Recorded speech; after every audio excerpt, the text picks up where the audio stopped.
Sorry. Go ahead. You can unmute yourself. Go ahead. Adandimbo. Shy. Ezebinedi gwagara na kunana. Chukwu kikaya pogo. Ezebinedi gumu gaba nata. Nna m anyị na-ebibi isi anyị na-eme ya ka anyị nọ na-eme nwe iwe ọzọ anyị bụ n'obi ahụ njem nwere onwe ya ka anyị na-eji jie wee na-asị gị ezi Chineke biko bịa ka ị nọnyere anyị chụọrọ anyị ka a lawa ajọ mmadụ ahụ kachasị ndị nsabo ndị si na Biafra ya ha bịa ndị na-anụ ọgụ niile ebe a na-anụ ka ha wee fụdatị na Biafra ya bịa si Chukwu biko ọgụ ahụgụ nwa ya nụrụ anyị ya gọzie anyị Chineke gọzie ụmụ ife gọzie ụmụ Biafra niile ebe ọnwụ na anyị niile anọ ezi Chineke ma ana m akpọkwa gị n'isi awalida Maazị Nnamdi Kanu Ọhamadike onyere m ihe gbaala m ya ume were dọkịta na-agwọ ya ọya Chineke biko ọkwago ka anyị nwee onye ọzọ otu aka na-akpọkwa n'isi ọbata obie udu akọ mmiri na mbiko ihe niile ugoko ọdịnaka anyị eme nke anyị ji nwụrụ mmadụ ma agụ nwanyị eme nke iji wu Chukwu na m ana m asị aka ọnwụna ụdọ ọnwụna ezumezu ọnwụna osi n'elu osi n'ala ọwụ ikwu ọwụ ibe ọwụ onye ọsọkwa anya wụrụ wụ ndị ji ọbata obi eji awalida Maazị Nnamdi Kanu asị m aka ha gbajie asị tinyere ha ọgbaghara ebe ọnwụna ba nọ na tinyere ha ọgbaghara ọgbaghara tinye n'etiti ya Chineke pịaba m ụtalị mee ka ọkụgbuo ha na-arụ mee ka ezumezu ha niile ha saa kpọpụtara ya awalida Maazị Nnamdi Kanu n'ọbata obi ya na m otu aka si welekwa awa COS wee tinye gị n'aka nna m ọkwago nwa wike yo onye emekwe nke o ji wụrụ mmadụ n'ọkwago Chukwu na-eme nwa onye na-enye ike ajọ mmụọ ajọ mmadụ uke mmụọ uke mmadụ ebe ọsọkwa anya si onye ọsọkwa anya wụrụ ọsọkwa wụrụ mụnwa na-eche echiche ọjọọ megide ihe asụ Chineke megide onye ọbụla na-emegide COS ayo ise ọwụrụ mụnwa na-emegide ya emegide m ise onye ọsọkwa ya wụrụ ebe ọsọkwa ma na-agba ije ọ na-agba ya n'elu ọ na-agba ya n'ala ọ na-agba ya n'okpuru ala ọ na-agba ya n'elu bed asụ Chukwu asụ megide ekwere ka ba binye ekwere ka nna m ise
maybe you go ya gora ya megide I like it megide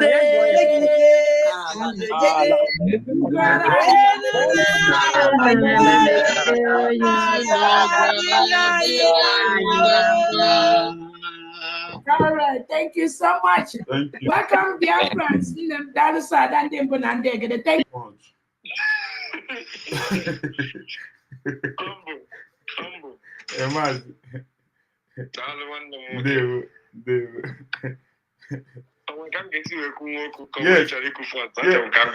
you. Okay, check I'm killing here first. I'm killing here. Okay, thank you. Because my spirit does move for not for Okay, no problem. If I need Bennett to Toma, Nemesta is in the Toma, Chika Francis to Toma.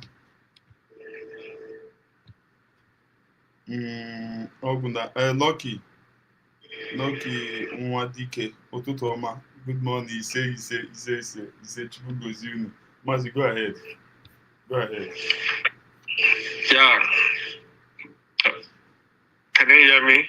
Yeah, your voice is coming out very well. Very well. Akwebisi Nkizizi of Biafra of USB. Ndewo. Mazi Adauchu nne. Ndewo.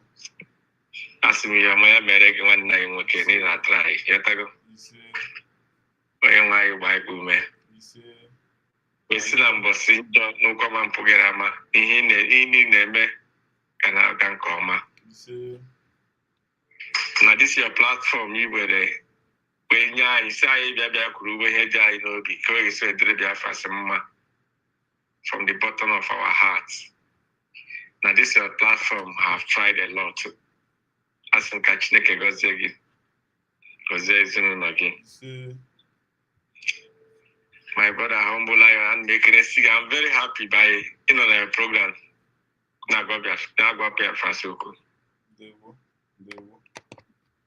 Good morning, Biafras. Good morning, my Deputy Prime Minister, Dr. Ngozi Orabeze. Dalunoromi na Biafras.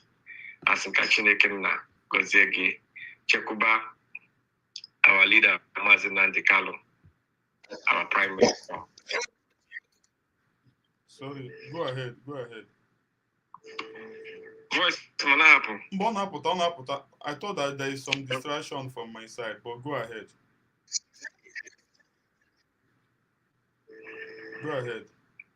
Yeah, okay. Asinka Chukuna goes and Chanine, Mandina na watch Kita Mandika watch later. Then our comment section Chineke goes on your brother. Humble Lion, the Bella pay this program, using this ability. A Benaga far all of my Chukunaza, Bena de Bele. Biafras, Chineke na Nonoru. Now our USB government. This woman forum to ETA. So that Nana Yage Agua Emmanuel Biafra USB government because I know I come from abroad Gozora Beze. Only Fejikoya and Gozora Beze before all through the Imero wing with the Biafra Kana Buswe Malo. So I know a Kafana Roro and we love them. But to my Dado Ramanene a belly basically. Months ago, a better with that amoma is brother Mecca. Our brother Mecca Apiaka Obina. A better brother Mecca Obina Belegi. I don't know if Jalo Takana this a bella when I go. That the prophecy Obina Nyeregi. Obi never been this morning. And I know this my voice. That's your prophecy in your Adadama. Adadama lost that prophecy because of her wickedness. Hatred nebe Biafra seno. Nebe Ngozora Prezeno. I actually made onyo na roro, but at least overall in a room madoro is asking me, only big more Chineke na wago singing back. He repent and he featured a bad drama because so we feel day. And now look at how you are living your life. Imotu adadora man na one ijema kyanwa ya obu na nwa ya na like cigar. Kita ko na bonu cigar in the house. Yes, all alcohol no go na muzi night. Okay. Dear fast, all alcohol ka dadara mma na nwo. All the this year, all ihe na muzi na ọ na-eguzi egwu because of the condition on na. All no drug go na agba. Now, adadara mma na agba the highest. Almost ọ na-eguzi egwu dị mia. So the condition that woman no na ọ pụgara anajifa ekpere afọ okpere ji ya and ekpere afọ dị same ekpere anọ ifo na jikwa oge nkelu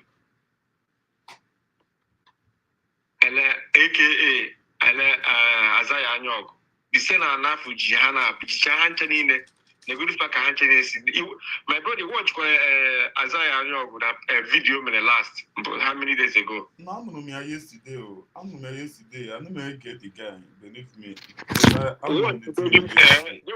kwesịrị watch because all one na media je watch ya azaya anya ọgụ ka ifu ka o si dị that man atry ya na ihe na-eme. Because when you undermine the truth, if I don't know man or not, you're gonna have even difference of Western is okay. I don't know. What I have to functioning. If you check as I know about the other post chago, who be in line is yellow because always your money moon where the whole people group in a course of us we put at this way. Bido from na diaspora to on ground. Ndị niile nọ na group have their life is different now. They are suffering. Group of functioning, they are suffering. Except if you know the truth. If you made this our brother Maxwell Wafia, yes. Yes. You know the grace of God, you know that boy for today. Oh, very different. But that is who crew. I watch her the day of Biafra declaration. I saw how she performed. My spirit told me to follow her. In an eneku. Why is your voice in what Biafrans are listening? I see my spirit.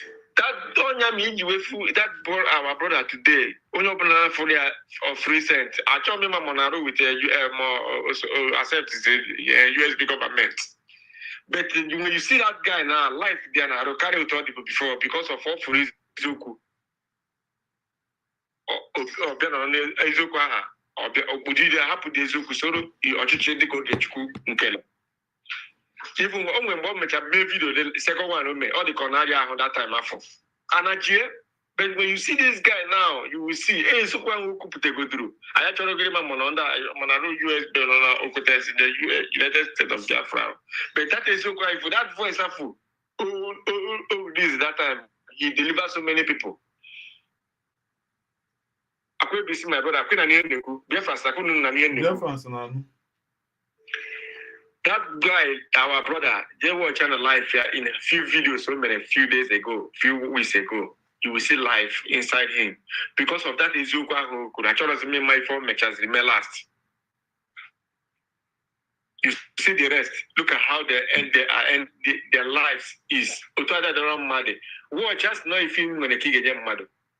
Kedi father that man we only open a yana that mother namana. Kedi father that mag give for now. Now this our Biafra restoration. Nothing. Because or peace because of peace. Look at Ogechukwu Nkere.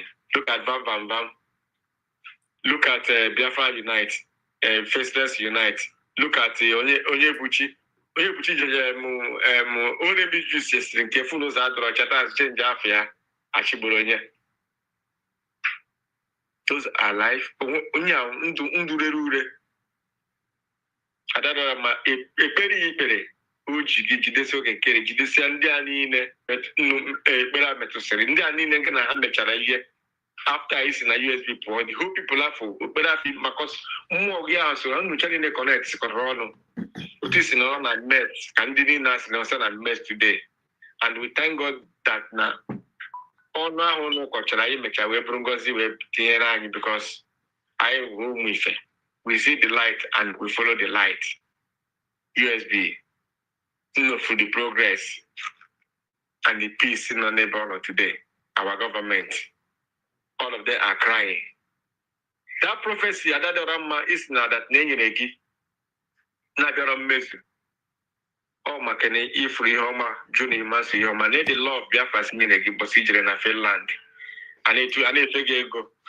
If Batakwa from that Finland, Bata France, you start your program, you see how love. If partial in on a live program, in the 900 viewers, in the 1,000 something viewers. But today, in a thousand we got on 100. I see what can be by percentage. I don't remember how many percent you lose. Look, I work the normal percentage. If 900 or 1,000 people, you can say, and those people know that place with you, or to even to answer you. Or when they head, I think I know one to them, we can see Kaja very been the changing my followers. That is the reason why when you call for fundraising, you 1 naira. You will catch no when they like nobody. You may be sitting at that majority. It's a logo. You go to Haman Sogi. Makwa the meaning of majority.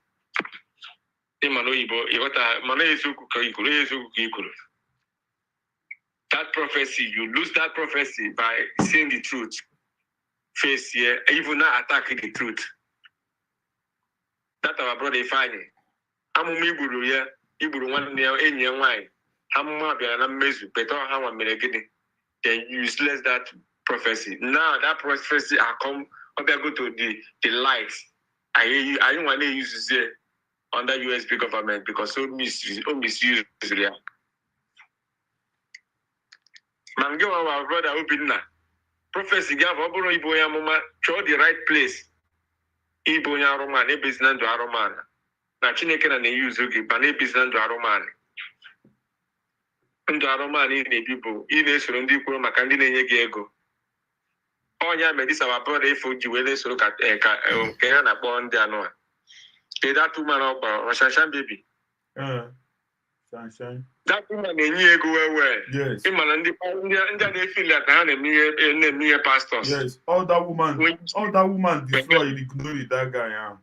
Onye that guy were very ọ na-afụ ụzọ but o misuse go power because of getting that not from ndị envelope every time.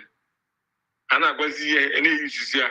I am message we got onye among Uburu Adadora 100% pure. Uburia.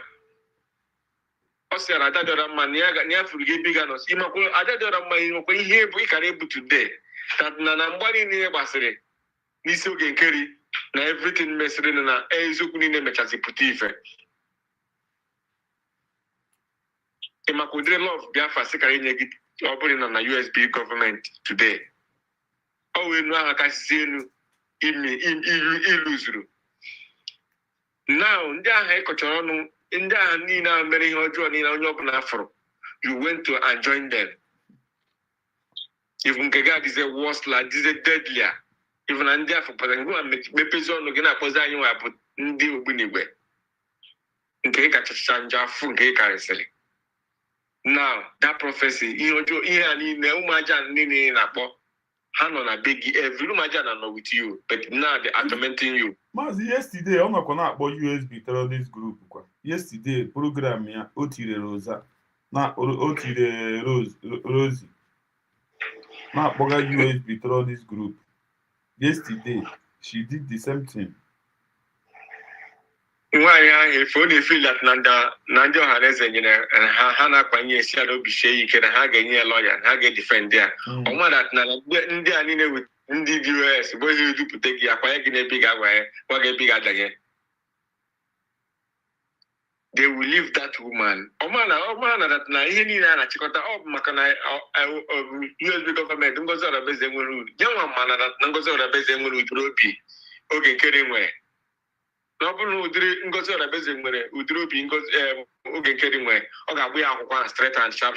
Money you carrying more strength in the documents here and when you see. If not, this guy carry man you up US because I open who can carry the documents Anya can find pay. But Chinekena appear go Motale. Otaliafo, our Prime Minister Kusi Otale. No, on a Pefat Kitana, Hana not there. Because far from Ezoku, see that Nezoka Hamadi Hamanaro. My brother Quaby see Dalushin there, as in Kangwa Biapaku, Masibeba, Wada Anjo. Mary Chika Ike, Kebe da afa dia. Come if I'm my hobble, but na ya meregeni. I'm mas neighbor na wepo. I cannot phrase you we. Thank you so much. I love you so much, my brother. You're welcome. I'm like BBC. You're As in welcome.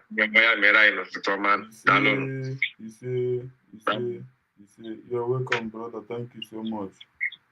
Thank you. So much.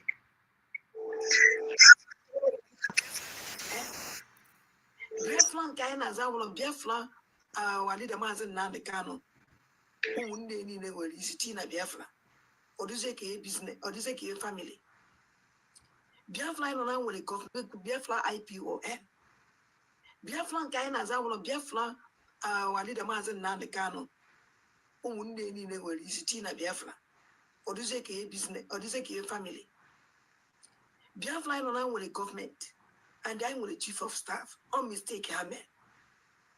She's not that even in chief of staff, they will be dangerous more than. Let me tell you people something. I would in a mazan now can say, if woman come out, Biafra will come. Woman, Biafra can I will not be Biafra.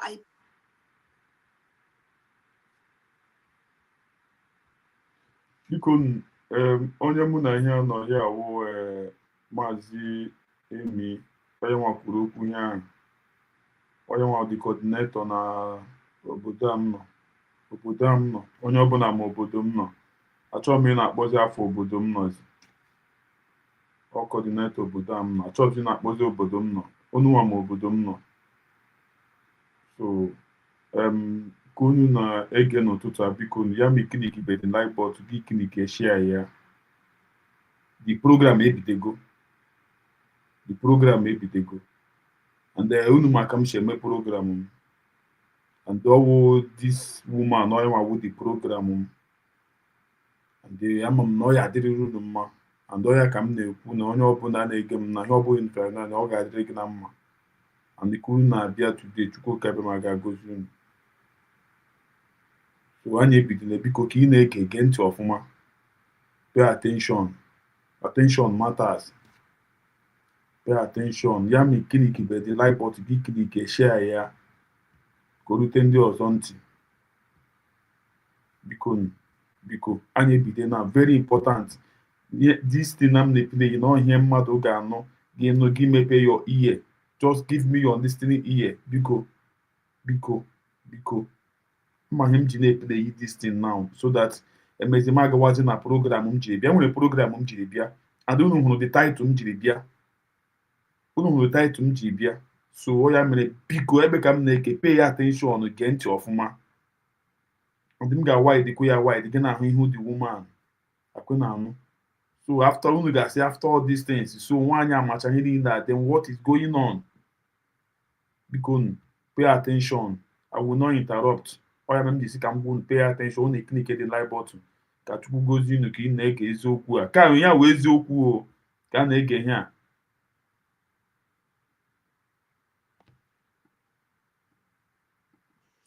Biafra agwụnọ Biafra IPON Biafra nke anyị na-aza ụlọ Biafra walide maazị Nnamdi Kanu ụmụnne niile nwere isi tii na Biafra ọdịze ka e family Biafra anyị nọ na nwere gọọmenti and anyị nwere chief of staff on mistake Hamed she's not that now even chief of staff they will be dangerous more than. Let me tell you people something. I want to maazị Nnamdi Kanu say if woman come out Biafra will come. Woman that no on nature, if mere today, on a ganoku, I wanted a mazen Nnamdi Kanu. And Robert Tobiesi, ni and Alahola na zoo wake up in Biafra. I am today. We are sleeping right on a zoo. Unu need a supplies, wake up in Biafra, go. Do anything na yo Chineke na yo mu Biafra we come must to come together and they put hands together to defend it. I hear declare again, all the go learn record. All the go na record. The only thing I hear is to defend it complete. So is that. I hear me. So, woman will eventually make on mana. O wutere anyị niile today n'ọbata obi anọ ya. Anyị anaghị ezo ya ezo. Nna ya eme ka anyị kwuo kịta ndị nzama ya ji ṅụba anyị, ha ṅụọ anyị. Mana ọkwanụ anyị buru ụzọ bido ọsọ ebu ụzọ ero.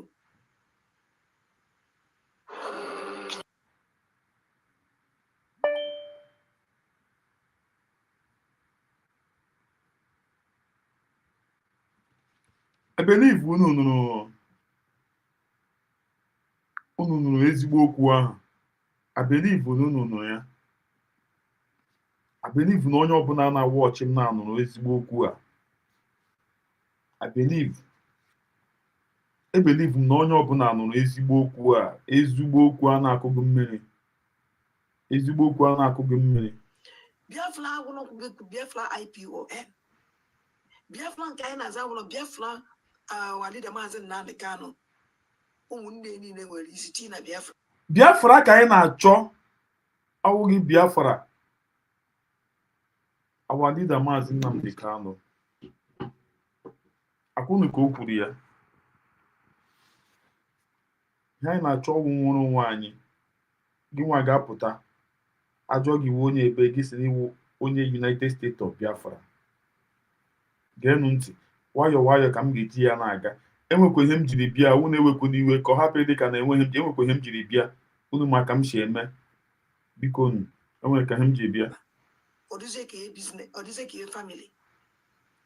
Biafra anyị nọ na nwere gọọmenti. Biafra anyị nọ n'ime ya awụghị ihe family. Biafra anyị nọ ugbu a na-awụ gọọmenti United States of Biafra. Ọ nụrụ ka ara nwanne ya, onye na-ekwu ya, all this painted hair woman. I believe unu na-afụ ya ọfụma. Nwayọọ nwayọọ maka ndị na-ana anụ ihe. And anyị nwere chief of staff. All mistake ha mee. And anyị nwere chief of staff. All mistake ka ndị DOS na-amaghị that time aha. And anyị nwere chief of staff.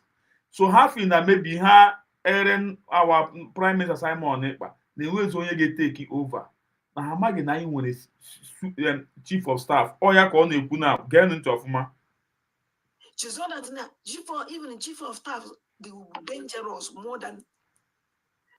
Na nwaanyị ka nwaanyị afọ mụrụ Biafra. Nwaanyị ka nwaanyị afọ mụrụ Biafra not very dangerous. Dangerous. It's so dangerous. Mgbe nwaanyị ka nwaanyị pụtara bịa gwu oke osimiri a na-eri onye afọ na-afụghị okwu ya anya. Unu efe ine n'ọwa egwuregwu dee ka o kwuru ya na COS na ka ọ na-ekwu okwu. Ndị amị United States of Biafra nọ ezigbo ọgụ na ọkaigwe but ị ga-abụ ka abịa ebe ekwuwe ya because ọwụ ihe ọ bịara ihe ọnọdụ a ị na-enye ha ihe ọbụla ha chọrọ gị chọwa ka abịa post uri gị you're wasting your time but gị believe na ihe na-eme ama mma ntị ọ dịkwa ị ga-afụ the woman a na-ekwu ekwu she's not a oh ya ihu o ji dị dangerous. Onye ọbụla na-ekwu okwu dị dangerous. Agaghị unu ka o kwuru ya. Geenụ this woman ntị. Let me tell you people something. Our leader Maazị Nnamdi Kanu say, if a woman come out, Biafra will come. Nwaanyị apụtara na ihe otu Biafra siri bịa. I'm a proud Biafra now. Hello, where are you from? I'm from United States of Biafra. Really? Yeah. Proud United States of Biafra.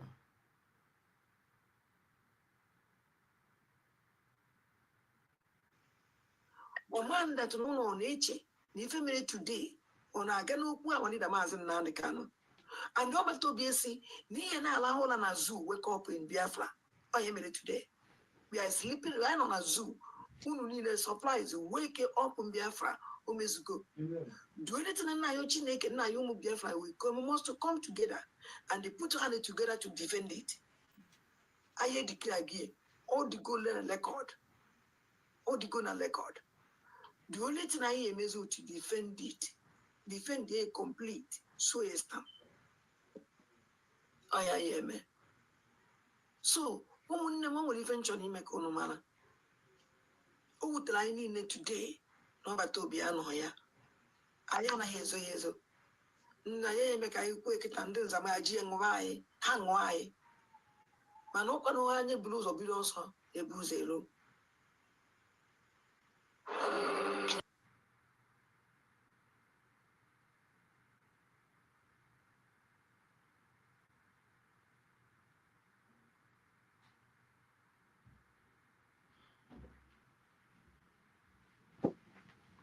unu ewe n'iwe ọmbụ na ya ọnụ nwa na-eku ọmbụ na ya ọnụ nwa na-eku ọmbụ na ya ọnụ nwa na-eku ka agwụna this one don finish here obidile that yesterday morning ka mee n'ụtụtụ na program adịcha mma mfat ọ dị mma part of that program adịcha mma which na that yesterday morning ka mee n'ụtụtụ na program adịcha mma mfat ọ dị mma part of that program adịcha mma which na nna sị ihe m kwugasịrị ebe ahụ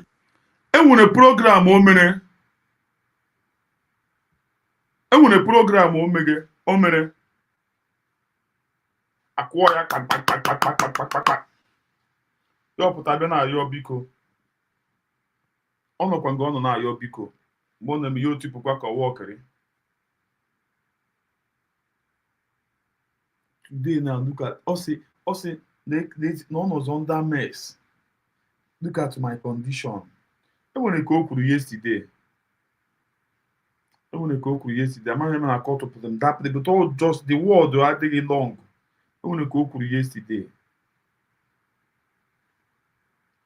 nwaanyị anọ kụtara ike otu onye ikwesịrị mgbe ọ bụla every morning gị ịkpọ ya adakedi ịbọọlachi ịrahụkwara ọfụma ene otu i mere taa na-echeki ọha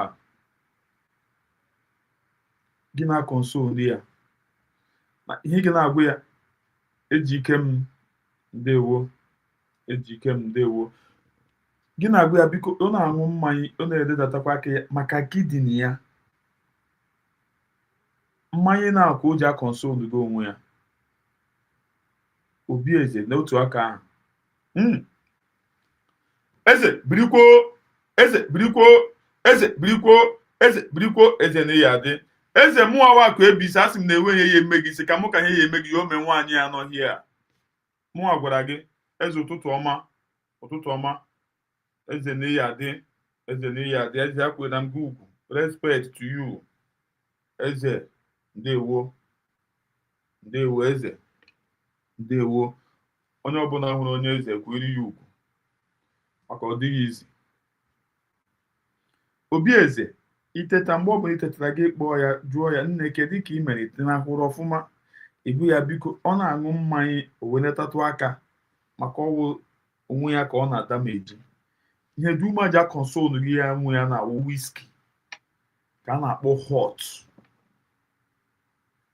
ya ọnwụcha ya ọ ga-adị drunk because ọ bụrụ ka ụra she cannot sleep otu a na-asị na mmadụ anọla like this ọ na-atụwe ya she can never sleep ọ na-ejizi mmanya o meni ya na ọ dịgo addicted ya wụghị o ji aka kpatara onwe ya nwere m ndidi enwere ebe m si abịa ndewonu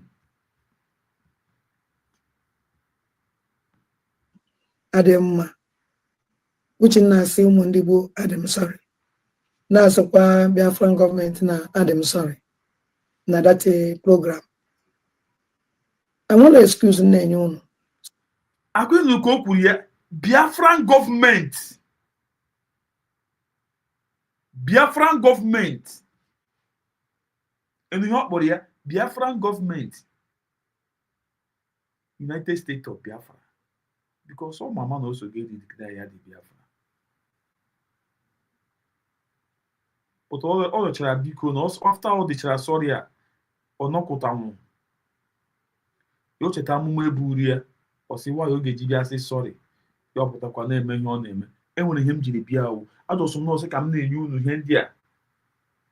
ihe ndị a so that ka m na-ebuni mmụọ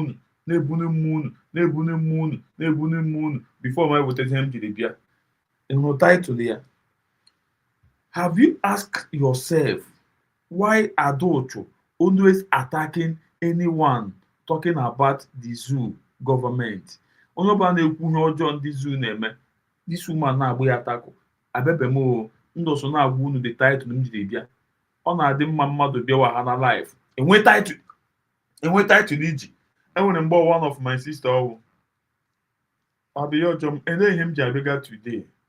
Ele title na iji na-abịa. Nne m mbịago nne m emisikwara nne m a bodo ka ọ na-adị nsogbu adị we move.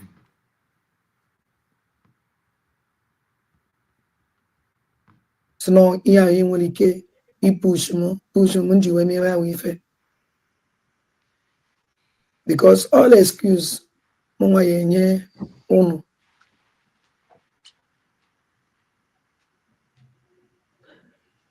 Ebe nje so that na me nwere enough excuse, onwere excuse menye. Any excuse ọwụna menye unu na social media. Ọ mmadụ ka mụ.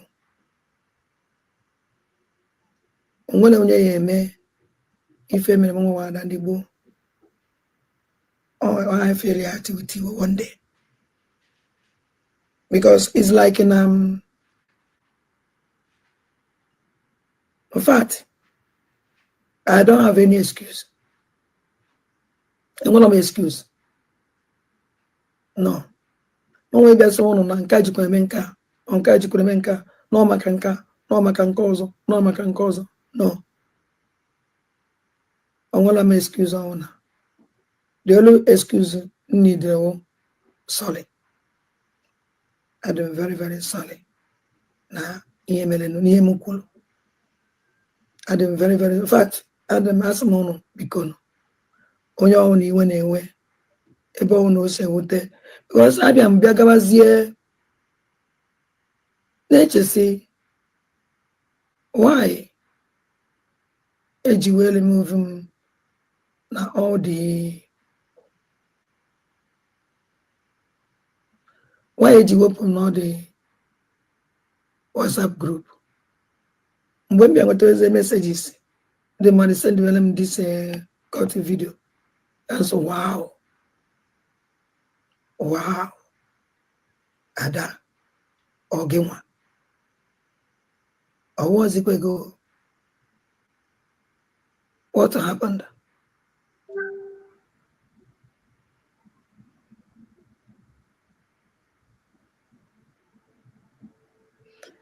So munem wes na mabia.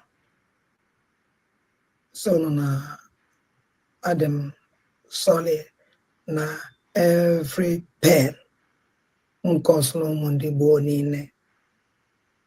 And the one promise here that I will never curse again. Because someone that na okuneku we na curse any na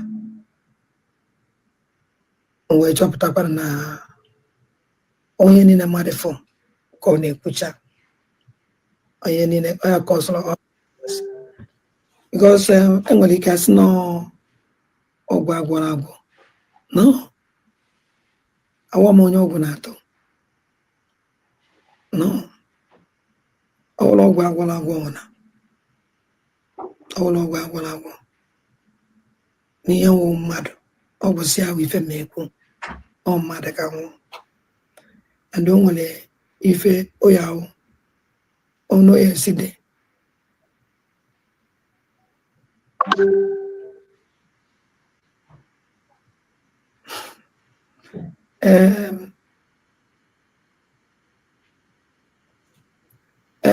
Mazi Ike Dike. Yes.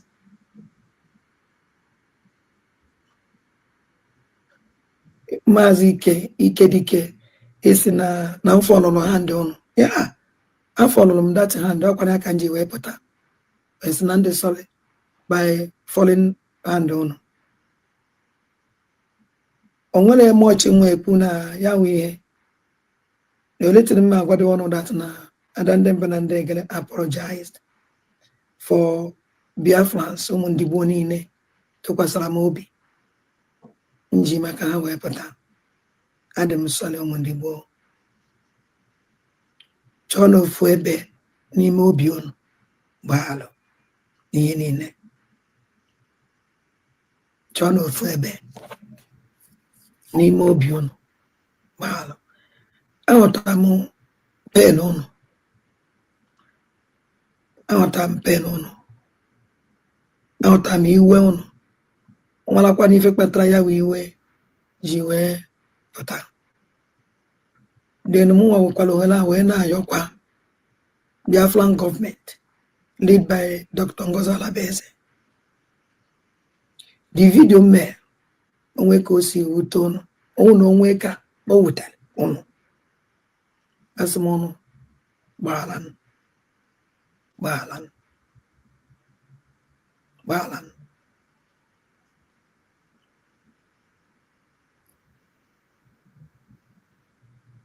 Onwere mgbe m minụrụ bad cha.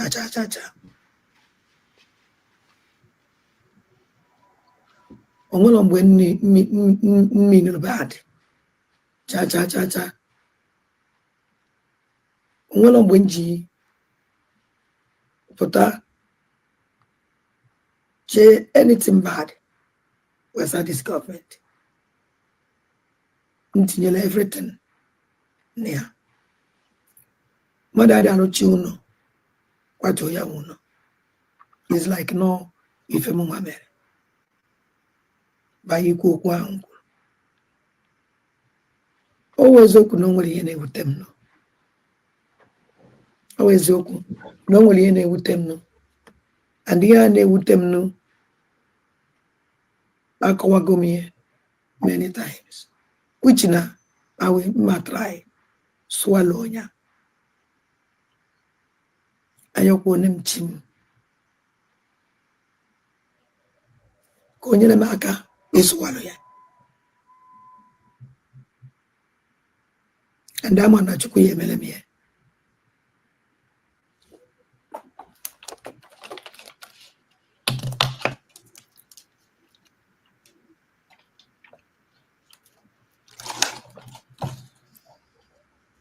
So ụmụnne so ya ka m na-asị biko Igbo niile zuzugbe ụmụ aja anị, ụmụ ndị gboo, ebe ọ bụla ose ewute ọnụ, o wepụrụ ya n'ime obi. Na ndị be si na na-eji aka n'itie were aka ekpebaghachi. Ha si na afụrụ ebe si mejọ bịa so ụnụ na ndị sọlị. Ana m ayọkwa ụnụ ka unu werekwa otu aka nabata m nwanne ụnụ nwanyị.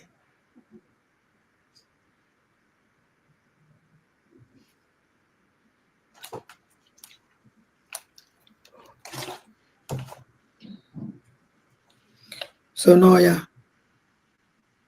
ka m ji bịa ụmụnne m, iwu ụnụ obi ụnụ dajụọ.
Adam Solomon.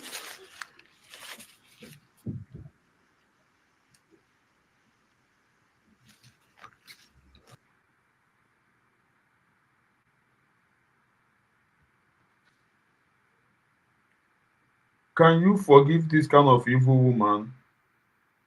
If it's you, Oroge, you gotta forgive evil one, yeah. ị ga-forgive nwunye onye a? Can you forgive this evil woman? Nwaanyị enweghị mgbaghara. There is no room for forgiveness. A ga-eji okwute tụgbuo ya. Ọ hapụ ya, ọ ga na-anwụ slow.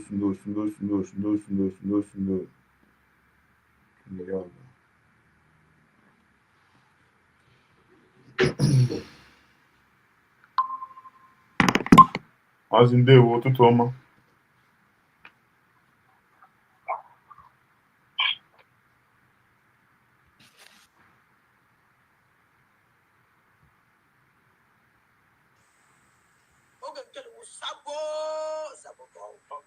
Ada oge nkiri ọwụsabụ ma na-enyekwa pụta ụzọ ha ego.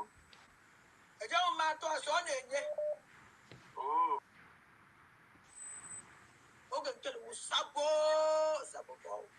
Ada oge nkiri ọwụsabụ ma na-enyekwa pụta ụzọ ha ego. Ejeghị m atụ ọsọ ọ na-enye. Maka m enweghị ike ịtụkwasị again na this nonsense. Enweghị m ike ịtụkwasị asị eziokwu ka m na-akwụ na because ndị emere m mmemme ekwesịghị ime. Ọ na-enyekwebe nke ahụ wee eziokwu ọ na-enyebe. Ejeghị m atụ asị oge nkiri na-enye. Ọ na-enye because mụ na ụmụazị a na-akpa. To be sincere to you, I discuss with them. Ọ baghị ụlọ ịtụ asị. Ọ na-enye ha. Oge nkiri ndị na-asọplai ihe. Mana ego ọ na-enyekwebe enyi.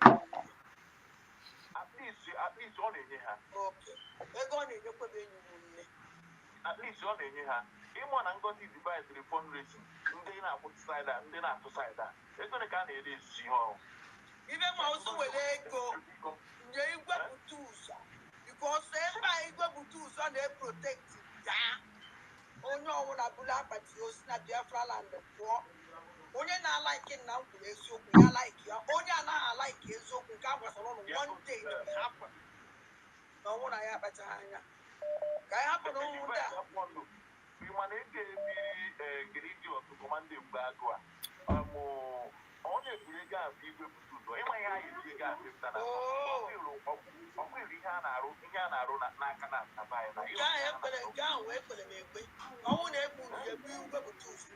At least ya na commanders ya kama na abịa backslide every time abịa na ahịa anyị asị onye a ga-esi ihe anyị asị igwe bute ụzọ wụ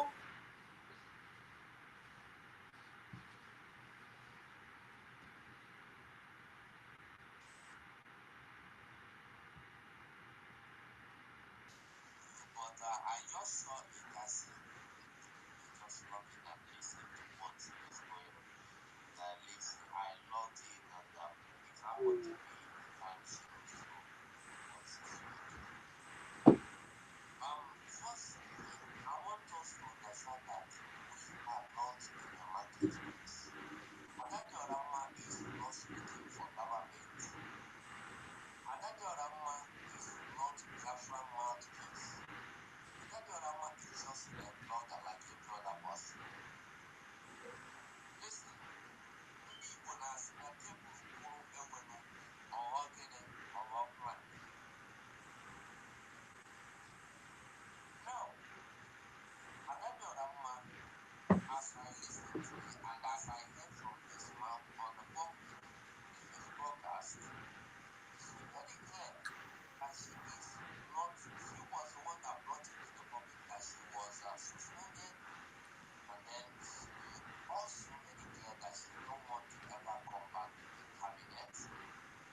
And there was other things like this. Adauchu was suspended for the lies she told or she is telling about the government. Adauchu comes out and paints things that are not to look as if they are. That is the problem. Now, I want to ask us a question. Who is the beginner?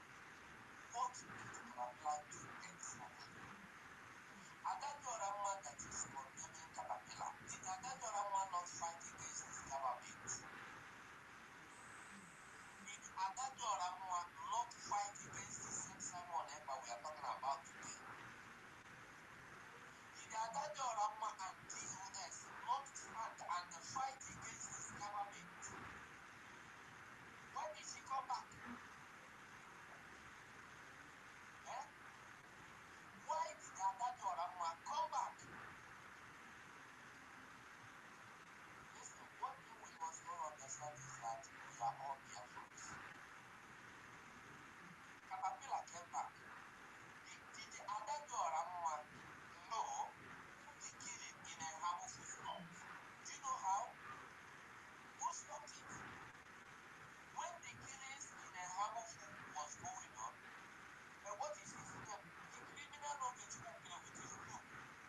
This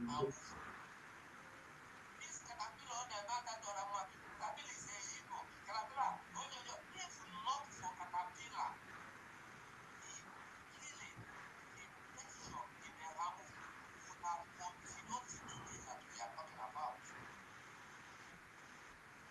This is what many people don't know. And this Adauchu don't even know. All she knows is that somebody told her that caterpillar is her. And she carried it.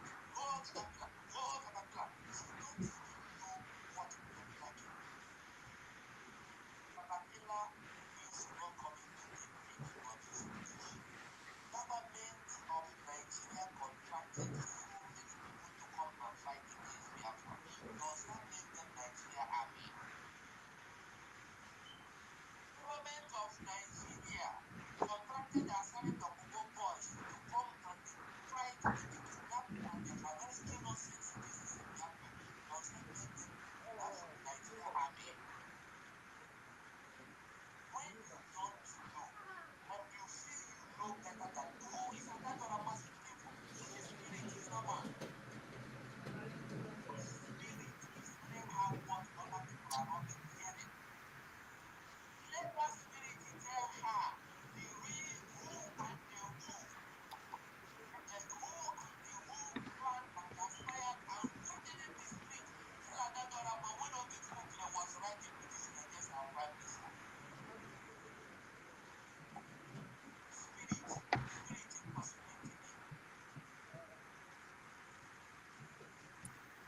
I am telling your friends today, if you want to continue listening to Adauchu and get ready, now you start. But if you want to follow the government, listen, Adauchu had no right to call the government. What's in there? Go ahead. No. Biafrans. Mama network moya dem ma today. Ina ni ndekwu. Anụmanụ ntị esiro m. Okay. Since you na-akpọ this agamefu na abụọ no. Biafrans both ndị nọ na copying station ma ndị na-ege ege. This ihe niile na Humble Lion na-akpọgharịsị. Ama m na ụfọdụ echefusigo ya. Ụfọdụ nwekwana ike kachete, and ya bụ the reason eji akpọgharị all these things. Ka ndị na-anọbụ na the struggle before, ka ndị na-ama ha mgbe Ada dị ọra mma ọ dịse isi ugwu anụnwa ugo, mgbe ha nọ ebe ha kwesịrị ịnọ, na mgbe ụgbọ mmiri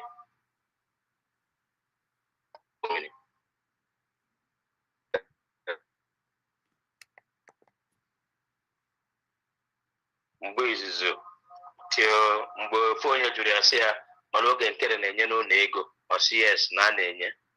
That means mgbe ahụ ọ na-anata ụmụ ego ahụ ka plan ịghasa ihe a na-eme na-abịa small mana ndị mmadụ aghọtara. And ọ ya mere o ji na-eche ka enye ya ọkwa ka ọ soro na ofu ụdị arịrị na-egbu ya mgbe ọ na-asị na ele ihe ya mere eji wee chụpụ ya. Mana ndị mmadụ nwere ike fụ ka o si wedata onye ya na wee na-ekwu ka ihe mere eji wee chụpụ ya.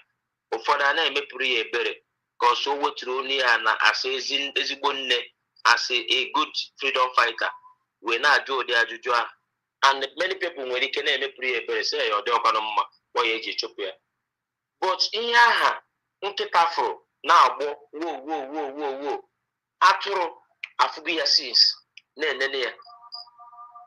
Yotago ihe a nkịta fụrụ na-agbọ atụrụ afụgo ya since na-enene ya.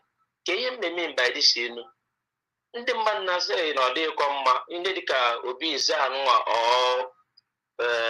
kemafia ike otu onye Simon na-ekpawo PM afụgo ihe a for long, ihe na-achị ime, ihe Adauchu mma na-achị ime na the cabinet wee na-enye ya the warning, nyegide ya warning fụ na ihe a na-ụkwa a na-apị na mkpụrụ adịrọ ya.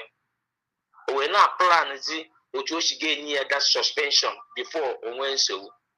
And being that na ya na DPM na hand to hand enwere any letter ọwụrụ a na-achị submit DPM na amarọ. Enwere any country our cabinet na-achị ịga DPM na amarọ as a COS then. Unu nọ mgbe okwu that na 40 states of Biafra onye na ọbata obie na atụntụ ala ya otu esi ga-enweta that 40 states, which some people nọ na cabinet amara ihe na-eme ihe ama ụbọchị akpọrọ ha meeting ha pụta. But these two people, DPM and the PM, ha darahụ ụra sọsọ ha ịbụọ with maybe a few other people bụ ihe na-amụ anya oge ọbụla na-achọ otu esi ga-enweta the thing ka ọ bịa ndị nwere the knowledge ndị nọ na politics, because if I want to know na politics, a man the right place to go.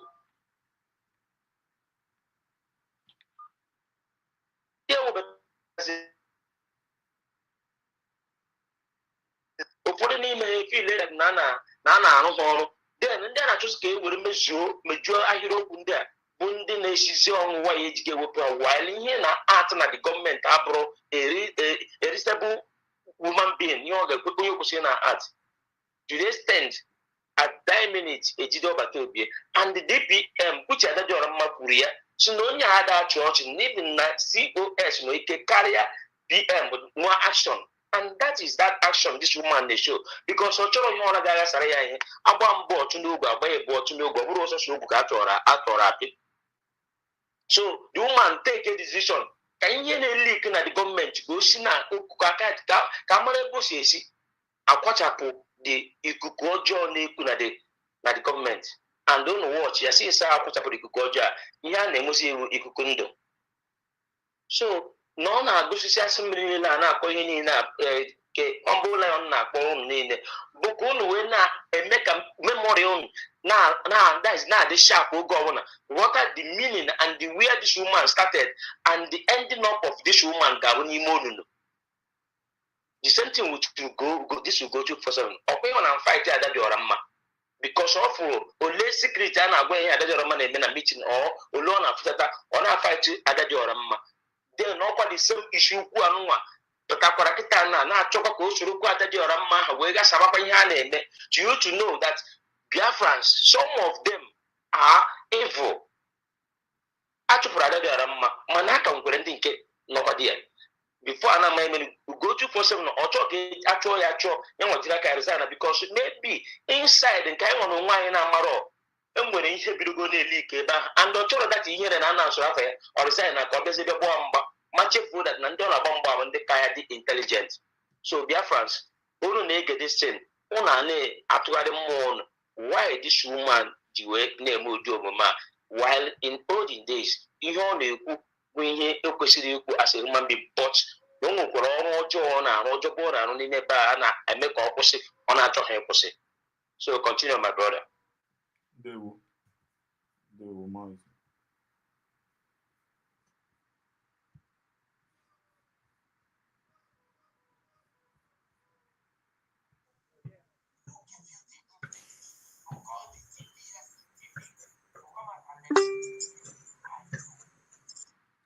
Ị ka nwere ihe ị chọrọ ikwu? Huh? No, go ahead first.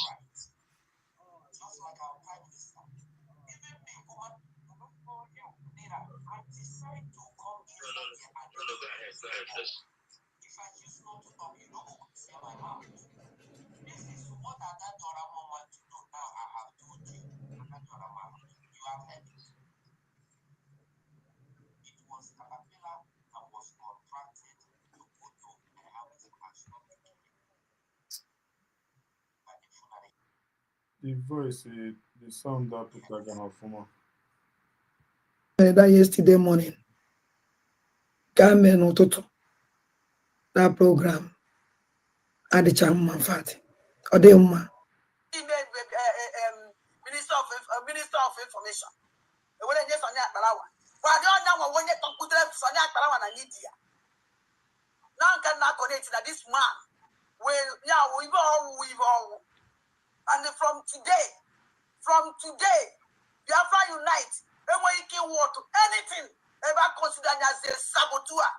Even till the Van, ever can't Biafra unite, ever can't oh, okay, that's a guy that social media. Onye ji wekwe oge nke na-apụgo ihe. Ego eburu ihe karịrị aka maka ego Nigeria butere ha dị too much. Ezinụlọ ụtụtụ ọma. Ụtụtụ ọma. Ịbọọlachi. Akwebisi ndewo Ịbọọlachi. Ndewo birikwo. Good morning. Good morning, Biafrans. Good morning. Ekenekwa m unu ndị niile nọ na studio already. Asị m ụtụtụ ọma from my own side. Wee na-asịzi ọmaka meghere anyị niile ụmụ Chukwu okike abịa m ndị ihe ọma na-adị mma, ndị freedom a na-amasị, ndị ji ozi obi ha wee na-achọ this freedom. Ọmaka meghere ọnụ ụmụnne m, daalụnụ. Birikwenụ. Na comment section, biko na ụmụnne m, click like and share. Let me check the views and the likes.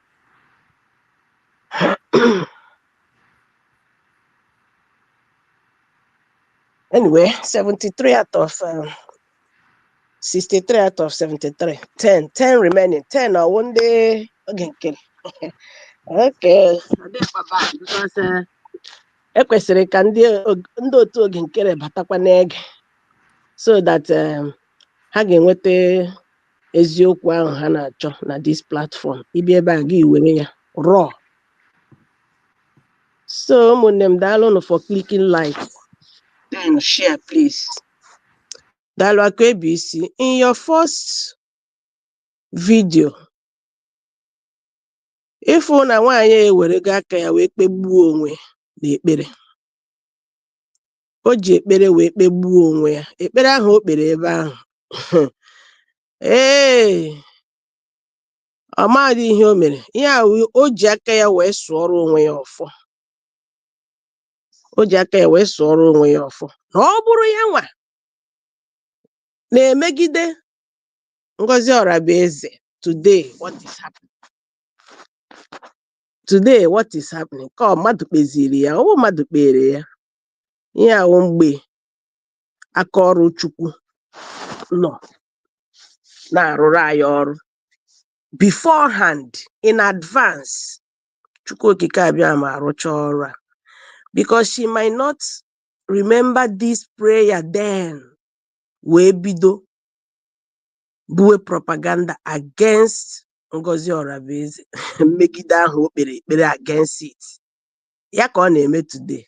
O ji any evidence to prove all of these allegations leveled against grace, against the chosen one. Ojii. Otherwise, okay, wepụtegoro n'ụlọ ya. To tell you that ekpere ahụ fa ahụ ọ sụrụ n'isi aka onye aka ya dị ọcha. Ugbu a ọ manifest wana n'isi ya.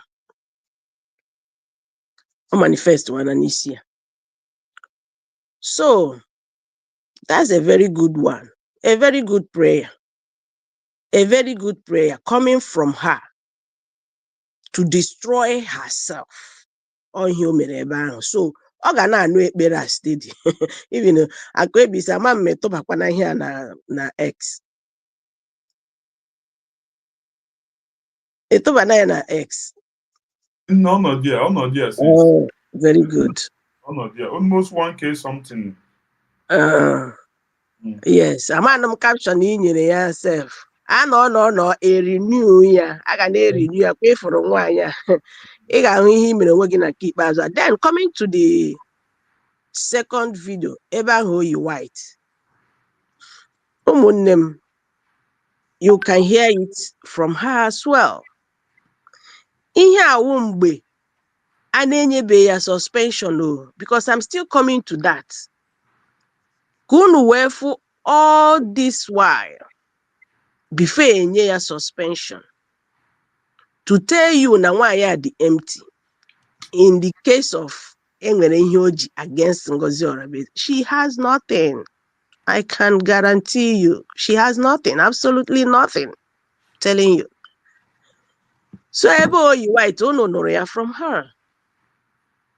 gwachuo unu chetachara unu nwaanyị enwekwa ihe ọ na-echefu ọ mgbe ọ ga-adị ọchọ ịdị arụrụ ala ọ mgbe ọ na-eme ka onwe n'ihe o chefu gwachuo unu ihe maazị Nnamdi Kalu kwuru na mgbe nwaanyị ga-apụta n'ije a and to be precise from America n'unu mara na Biafra abịago. You saw it on the 29th of November 2024. We embraced it. We were so excited. It was joy all over. Everybody, lovers of freedom, were overjoyed with what happened on the 29th. And it came, I mean, it also proved Mazi Simon Ekpa right. The saying Mazi Simon Ekpa always say, "Unu ga-arahụ na zoo, teta na Biafra." Everybody was sleeping, still sleeping in the zoo, hoping to wake up on the 2nd of December 2024 in Biafra. But what did they get? They were sleeping in the zoo on the 29th and wake up on the 28th and wake up in Biafra on the 29th. Whereas they were still thinking that they will sleep again in zoo on the 29th, 30th, first. Then on the 2nd, they were expecting to wake up in Biafra. If we're going to hear, that's another miracle. Another saying by Mazi Simon Ekpa that came true. You will sleep in the zoo and wake up in Biafra. And that was exactly what happened, because everybody was expecting. So many people were driving, so many people were, depending on your time, so many people were sleeping, so many people, honestly, this is exactly what happened. Because so many people were still wondering, declare today again. People were just like that.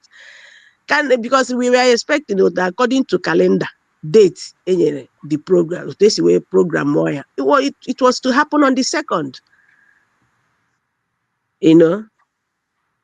Little did we know that we are going to see Biafra on the 29th, and it happened that way. So, Eba Hoyi White, she said it. She said, Neri declare no going back. Okwe kwuru ṅụọ iyi, eziokwu kwụ ọtọ ka mkpọ. Then wee bịazienu ebe ahụ ọ na-etenda apology.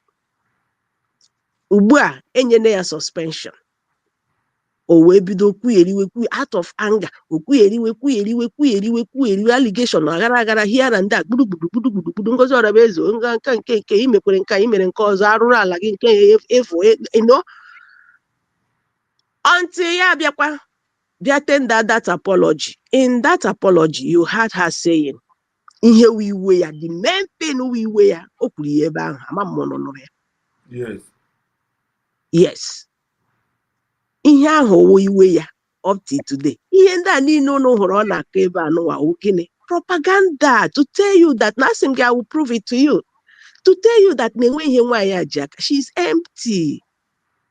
No evidence of all these allegations. Ihe niile ahụ boils down to suspension enyere ya, a na-ekwu nke a na-ekwu, efe ya, kick ya out,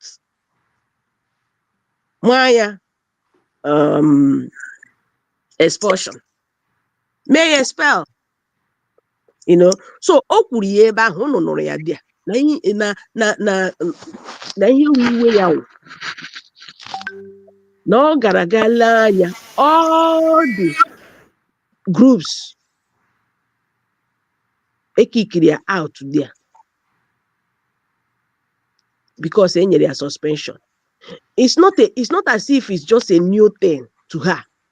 Mgbe ọbata obi na-enye suspension, enye gị suspension, they will kick you out from all the groups ị nọ na ya. A ga-kick gị out. It's not a new thing to her. So why nke a ga-eji wee ya iwe wee ruo ya n'ọkpụkpụ? For ya disrespect. Ifuru DOS Ngozi Orabueze as your mate. Ifuru ya as your mate.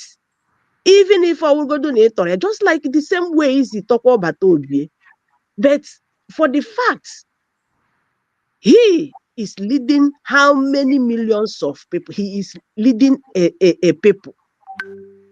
That makes her your superior, whether you like it or not. And you must, as a matter of fact, must, in a capital letter, obey and respect the leader. It's not by choice, whether you like it or not. It is mandatory. You respect, you obey, you follow the instructions given by that leader. If you go in now. So, having accommodated, happily accepted, nke ọbata obi na-enye gị, then oruzie na nke Dr. Ngozi Arabueze, you felt like onye ka ewe eze nwanyị na ọ gị na-ekwu nke a na-eme, because o wepụtere gị aka sisterhood, that everything ọ chọrọ ime, she will seek for your nonsense opinion enwe ebe ọ na-aga, and you felt you have arrived. So in that place on a tender apology, ụmụnne m ebe ahụ ka unu ga-ahụ mana nọ na ihe ahụ immediately emere ya suspension. I think ọ dị ka emekwu onye expel. No, ọ dị ka emebe ya expel that time, because otherwise ọ karịa bịa yọwa mgbaghara. After ọ bịazi bịa kopukwe, ahụzi ka o si na-agazi, emezie ya expel. So oge ahụ ọ na-ayọ mgbaghara ahụ, ụmụnne m unu gee ntị ebe ahụ, unu ga-afụ ihe wụ iwe ya. Ọ ihe ahụ wụ iwe ya wụ ihe o kwuru ebe ahụ. No other. Ihe niile ọ na-ekwuzi today wụ asị a way to bring onye aka ya dị ọcha down. And ọ ihe ahụ o kwukwere that she will bring her down. She vowed for that and she's heading to that, but she cannot succeed. Because ekpere ahụ o kpere ji ya n'olu, ọ tọgidere ya atọgide. Anyị amadị na enwere mgbe o kpere ụdịrị ekpere ahụ were na-emes up. In fact, ekpere ahụ na-arụ dị ọrụ. We are just watching her on a platform. Yes.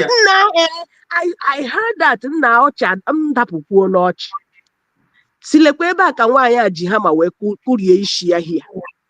Ọ shoutụrụ ya, everybody heard it. Onye ọwụna nụrụ ya, to everybody's hearing. And ihe ekpechi ekpere ahụ bido gụwa elu megide. Ha! Ọkwa ya bidoro ya. Yes. So ụmụnne m. Asa gị watch ya mgbe ahụ ndị mmadụ ebe na-agwa gị ya si ya na after akwa niile Chiamaka jere kụwara n'isi ya si n'oge meet Chiamaka je ya bịa gwa ha si ha daa anya.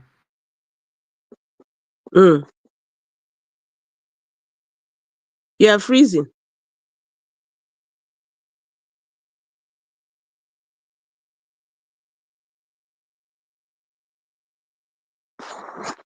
Ọ bụ ifriziri efrizi o.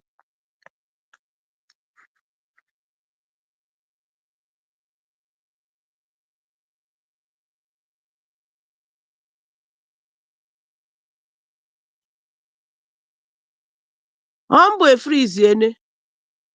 Ụmụnne m na anụ ihe m na-ekwu. Hey, what's happening?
And also, hello?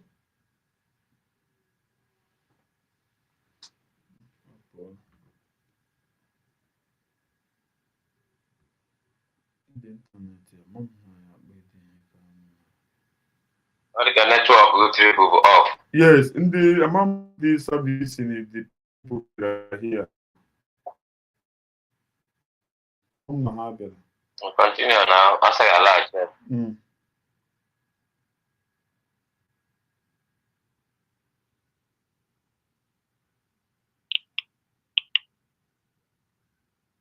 Continue first net play now. Yeah. I don't know.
Wow, network work with it, Prato. It's in the mom here cause you got heck no.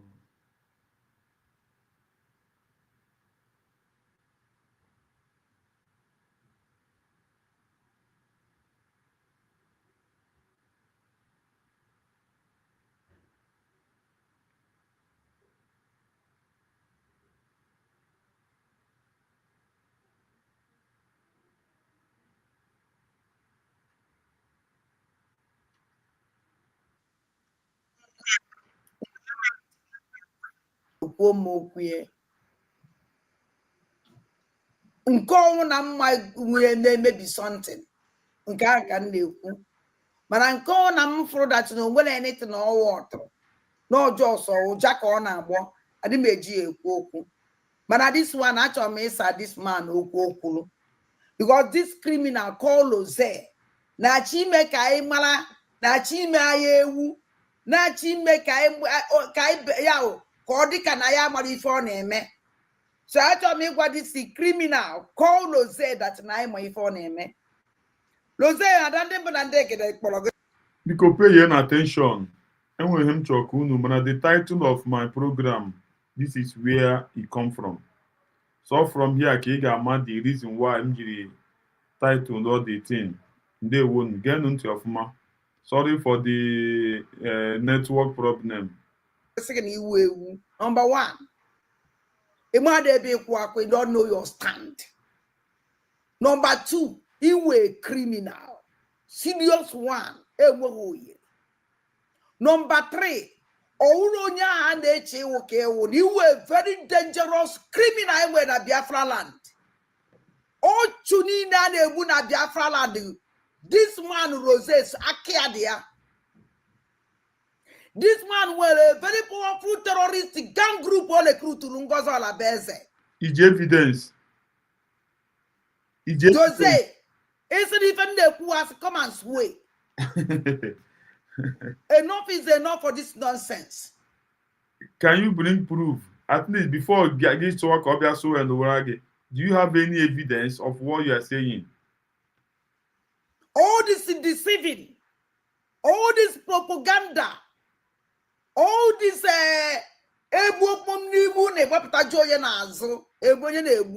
is enough. Loze can wage. Oh, need nature na yamarampo, na alulana, good and gozen alona nibu, iwu anofia. And Ejimola when I Ngozi Alabeze beka caterpillar no. Kedebe caterpillar no Ngozi. Gwa caterpillar ko be dress ndi Igbo. Achọ m inu onu caterpillar. Igbo ndị ya. Okwo na-ekwu okwu before. Igbo ndị ya. Okwo livuru gentle message. Kezi maji gbuo gentle. Okwu. Hey. Ngozi Alabeze. I need your criminal terrorist chairman. Ebubago. Call Caterpillar. Let him come and speak. Night or in. Let me go to this criminal called Loze. And that's on going to target this rubbish. They don't attack and then Because pay attention, very important, very important, very important. The title of my message this morning come from here. It's very important. Let them come here. Loze every time they shout to Nigerian government, Nigerian cause. Are you not worse than them? Are you not worse than Nigeria? Ask yourself, why this person always attacking anybody in a basala Nigerian government in them? Why? If we are now, why? Adauchu. Yes, and when they get yes, always over media because of the ego and the Ohanes and the Igbo. Unemene observe. Why would you know about only obeku had oku gbasara Nigeria? Your potam no be na agbonya ha war. Na attack that person. This is the work of the contract on from the Ohanes and the Igbo. Onya ihe ji kwuo ya ụgwọ. Geenụ ntị. Loze ebi ji ọbara ụmụ Igbo eri. Idi etiti mkpidi ekuzi okwu. Kunu get nonsense this man ukurunji maka wepota. Good morning, good afternoon, good evening, good night, Biafrans. Good night, Biafrans. Come across my video. I've shown your support via Ogekiri. All this attention to their crime. Okay, good to go. We appreciate every Biafrans for standing tall with the USB. A lot of you have shown your support via my platform that you are really good to go with the United States of Biafra. That is where we start. No matter what they are doing. You see, Loze, recruit terrorists for USB Ngozi Alabeze. EG proof. Do you have any evidence? Do you have any evidence on this accusation? Do you have any evidence? Also, to look now for me. Who is the platform? They are good to go. A lot of them have show concern. Has show go interested now to go good to go with USB. Can even USB never will recruit terrorists? They used to go. One day because no one is no Paloma. This man called us one of terrorists recruited by Ngozi Alabeze. And you know for this criminal, couldn't you have found the other one and about Caterpillar? No, Loze is the platform here and recruit another terrorist gang group for USB. That used good to go. We are waiting for you people. Now we there here, Loze. In Anea, we are waiting for you people. One the reason why the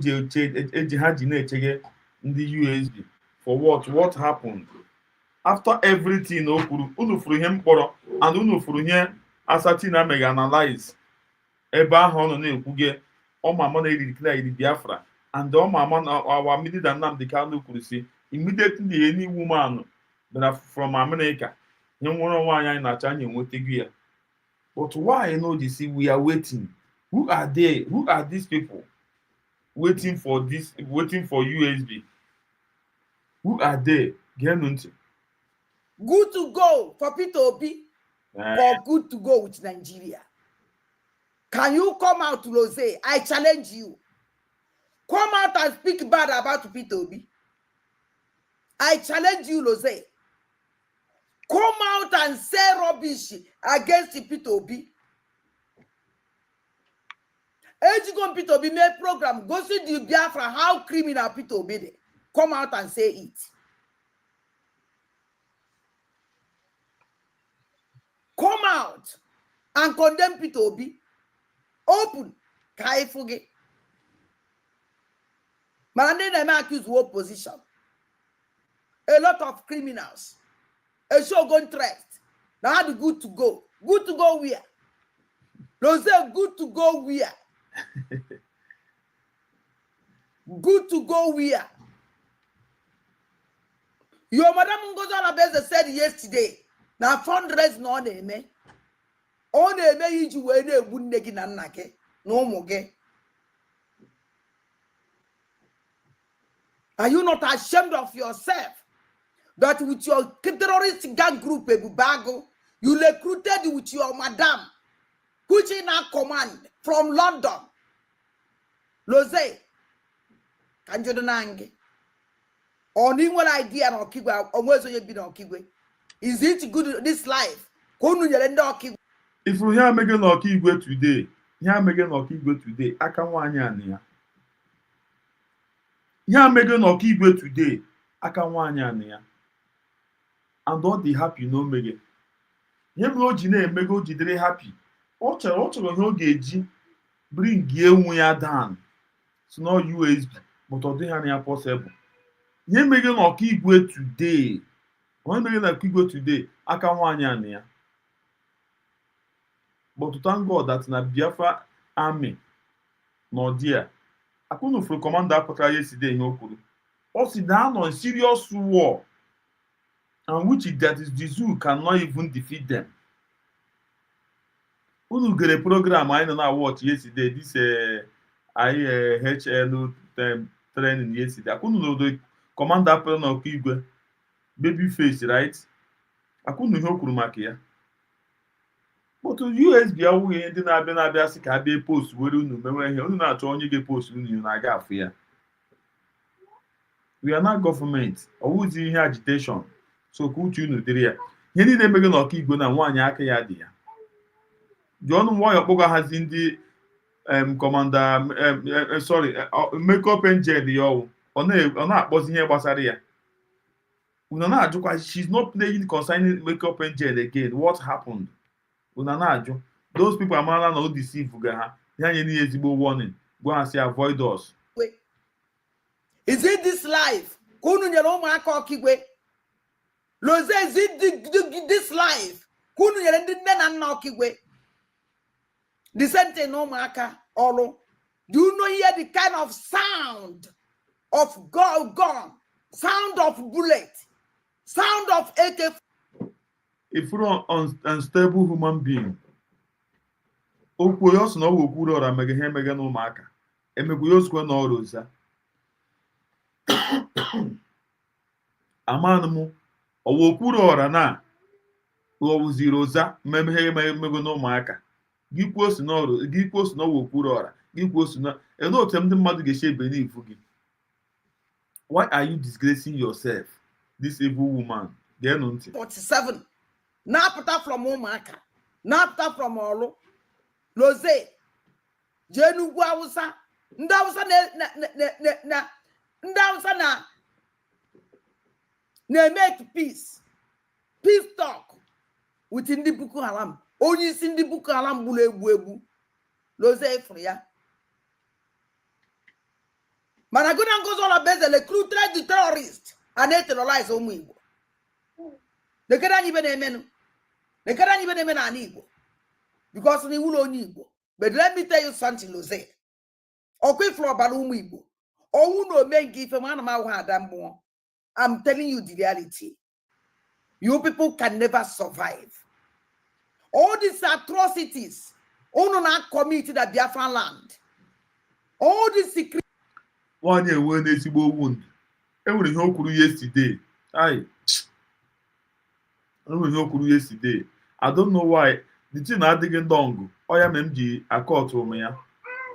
But the oku all just small word okuru, but in the deep. Criminality unu na support unu na-ebuild na Biafra land wee na-egbu ụmụ Igbo wee recruit a terrorist gang group Ebubago go AK-47 sophisticated weapons Oyibo Timo with Jovika all the criminals niile awụrụ dị ndị Igbo a na-egbuchasị ha na-achụsịsị ha n'ụlọ. Let me tell you something. If unu wish ụmụaka Igbo ya bịara n'isi ụmụaka unu. Mazindewo.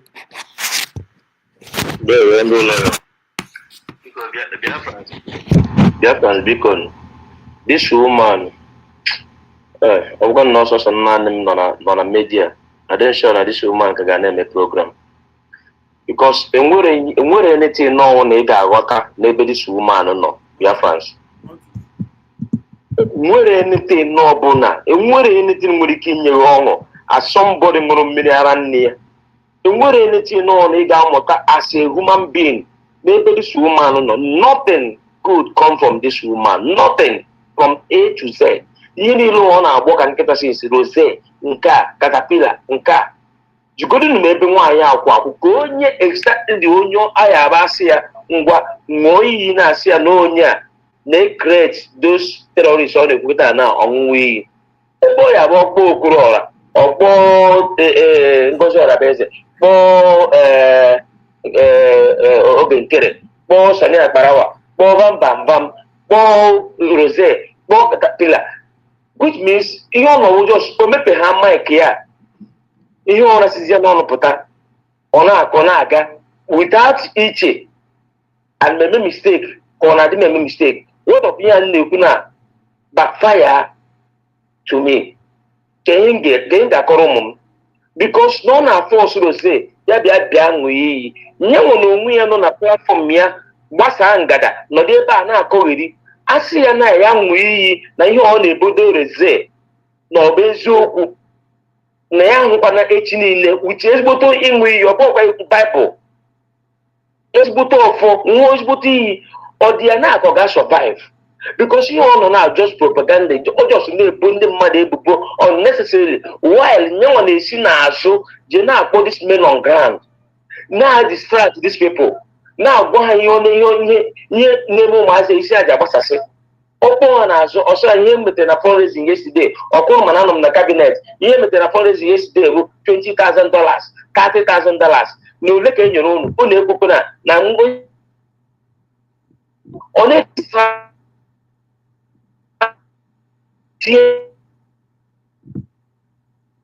ha nọkọ ebe ha instead of them to follow the right channel ha na-ege gossip na-ege asịrị na-ege nonsense on this woman apụta.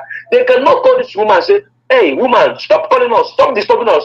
At the start, we have come here to defend our land. We have come here to defend our people. Stop calling us, stop asking us questions. You are not in charge of this men on ground. Why are you calling? In fact, who give you our number? Only this men on ground because other than her medicine, this woman will not have God. If na social media, na my angel, na de nye go, Caterpillar go bonya, Caterpillar buronya, nkaj go me, nko se mero. E manobu na nene dendo today. Aneno the kind of fact umure. After what he had done, therefore, he will walk it. We cannot look after no ban before. You know, even this man na eji Ghana mbara one day kidnap the man. Even our course, I will not put on kidnap or I will put your government. No, sort of. Let you with here, Yapoche, release and can release Onya. Why this woman is out paper on our cory? Coach na same one say that na obu na ha then na the Carlo, not get married exchange again, not the one of their government. Did they as I see what to it as how then the Carlo. Condition the Opakaron, this woman, he go the Ubarana again, Ubarana, and is or just no maybe Mike here, or just so called that side or said, is a big nonsense man. I'm not this man because or very important. Need the one auntie. You cannot direct this woman the way to talk as well in America as a matured man. onwe ike isi eji ebe ya na-aga ụzọ adịrọ ya ọdụ ibu onye a tata echi ibu onye a nwanne echi ibu onye a ka esi ka ndị mmadụ ga-ebelieve gị because any reasonable human being cannot believe this woman anymore because ọkpọ onye a na onye nwa na-recruit terrorist ọkpọ onye a tomorrow without any proof. Simon Ekpa na-eme something ọ na-egosi gị proof as a freedom fighter person bụ sincere. Why are you just as Jesus Christ of Nazareth? I'm not angry with this woman. But then it was no already.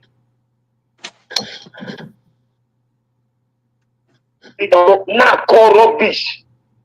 India say now these people, are you sure now these people still alive? It is sure no one that moving at Japanese door. How does you belong? They have room, I go with us, I have room mad. No, not call rubbish. Brother, go on.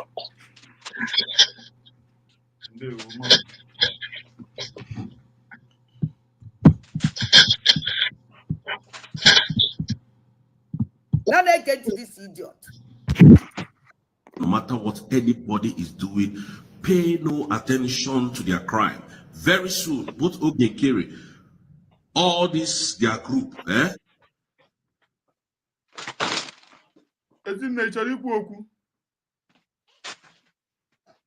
Ụtụtụ ọma nọ. Ụtụtụ ọma ndewo. Ị chọrọ ikwu okwu? Adadara m dị confusing. Ịmụ ọka akwụsịgo things but ga-akwụrụ ya mere o ji na-apụta. So ịma ọ na-ekwu na ike agwụwago ike but ọ chọghị ịhapụ because of ego akwụrụ ya. Because ọ hapụ ya ịpụta ọ disappoint go ndị nyere ego. That means ọ ga-eweghachi ego ahụ back. And two, progress ji eme program week ago that na ndị men of grand a block na ha na-akpọzi sabo ha block ya ha na-akpọ ya na ọwụ sabo bụ ndị men of bụ ndị amị anyị so ha block ya na so ọ na-enwezi access with them so ha na-akpọzi sabo na onye m chọrọ ikwu ndewo nne ndewo gị watch ọ na-epu na-eyizi na-akpọzi ya awa angel progress ji eme program na ha blọk gwe na-akpọ esabụ na ọsabụ ka ọnwụ ugbu a ka ha matara ndewo nne thank you so much. Thank you. They'll go to jail. I'm promising you that very soon. This and I block here.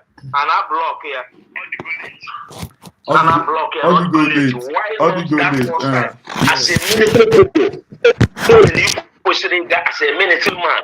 Don't worry, some certain things you know because the more you know all these things, can you trace a pain? Yes. Can you train on these people's side? Can you train on these guys not on ground? Open having proper training. They don't have right to pick any call. Right, you know, they will be a complete military as a country. You can go to fight to defend that country. Mother they pick a call. Don't you know that they can trace you with your call? Only a poggy pick, in the name of being a Chokamani go like that on it. In the name of each or comment. Hey. Are you stupid? You are stupid. You play military. You will just a person. Any military. Any military man, ego alone, government just decide how you now cook it. Then you will know your heart, not because you are there to defend your country. All the government go there, they say these people are working hard. We need to add their money. Then you will question again, not again. Because if volunteer go to do that job, I'm going to make it force. Now just traitors will go to jail. Believe me. Which in jail? If unufuru otoshi na anything obuna, she's fighting against it. Anything obuna, she's fighting against it. Good morning. May your days be long. He say you too. Go ahead. Yeah, my brother, Ekilela Monya like Biafrans. I like Remia, this my brother cool now. Oh yeah, come support where because our men on ground half of up too much. Half of crazy up by his name and the ant. Harige government hand. Then no under guerrilla warfare. Nke na-agbakashịdị m ahụ ka vidiyo ahụ ha na-eji. I don't understand why somebody no under guerrilla warfare ga-eji na-apụta na-eji onwe ya na vidiyo. Na-ekwu na-akpọ international community, na-akpọ ICC, na-akpọ President Trump, na-akpọ I don't understand. Do they think that the international community is going to listen to them themselves? Or President Trump is going to hear them? Or your own government is the one they are going to listen to? And what create all this problem we are having in the homeland? Create here, assuming they are still under unknown government without showing themselves. I don't think that the problem is gonna keep now and Imo State like that. Because this government, Nigerian zoo now, direct contact of where they are. I got the particular area in the soldiers in. But due to hand up every time, international community, I'm calling President Trump, I'm calling this person to see what is going on. You keep showing yourself with the ammunition. How do you think that the Nigerian government cannot trace that location to come and fight you? People who got underground, for them to come out, they are coming out under unknown and go back without nobody tracing them. They start using Adauchu Rama, listening to her, listening to Ogokere, bam, bam, bam, anybody that call them, the big call, forgetting that now they have government that is already helping them, they are following, that they're supposed to be hiding under that government.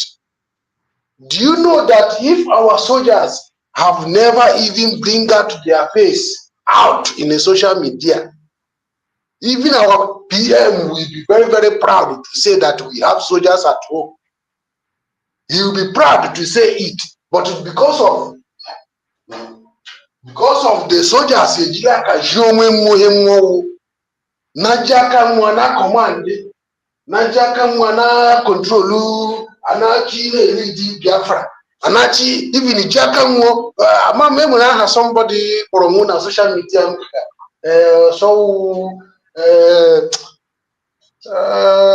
men on ground council or something, something or as if it's a form of another fraction of government. I just the reason that was which kind name is this? The BLA is not answering. They are answering the name in form of BLA government council or BLA, yeah, controlling council, leading council, something like that. You know? So I say that these people, now then they use their hand, create the problem we are having. That's why you see that all the Biafra land, it is only that particular area that the Nigerian government is focusing, that is where these people is.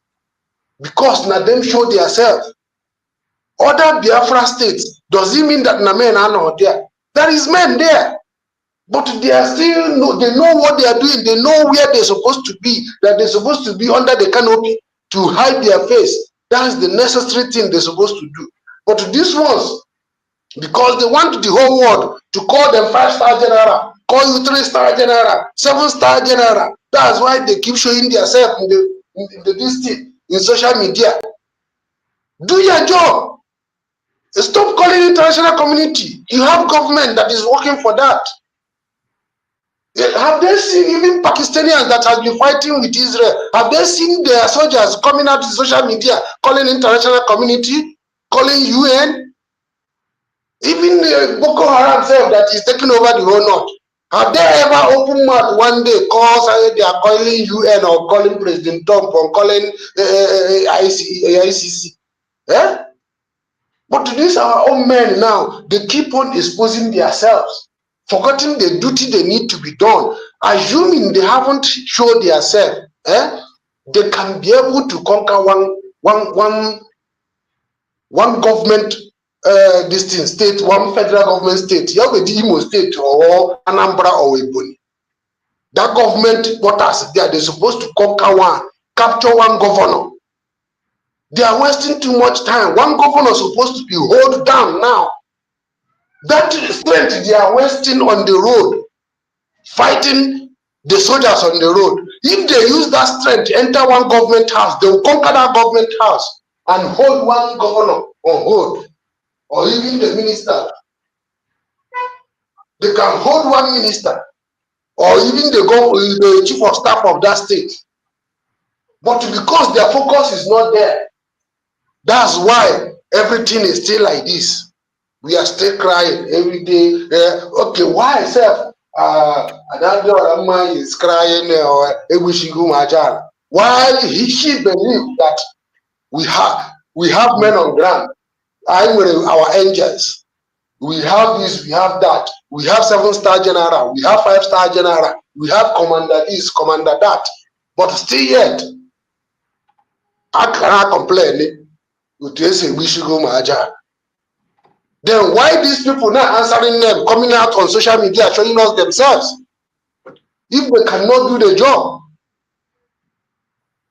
that's where they now fuck themselves up.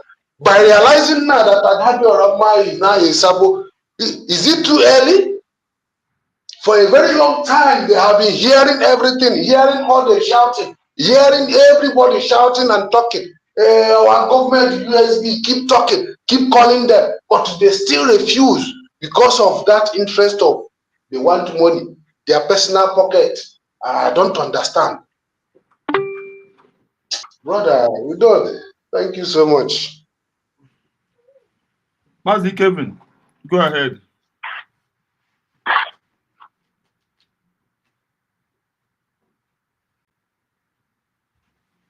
Mazi Kevin. Okay.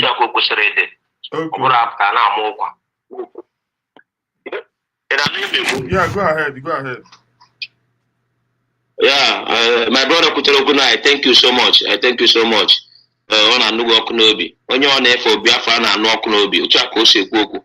Obure na Kwasre, Ezo, because you have Omhana Buka Kosef. Obure Kwasre, Obure Potasso, Kala Biafra. Useless women, Yakamukana Pare, Kwensu.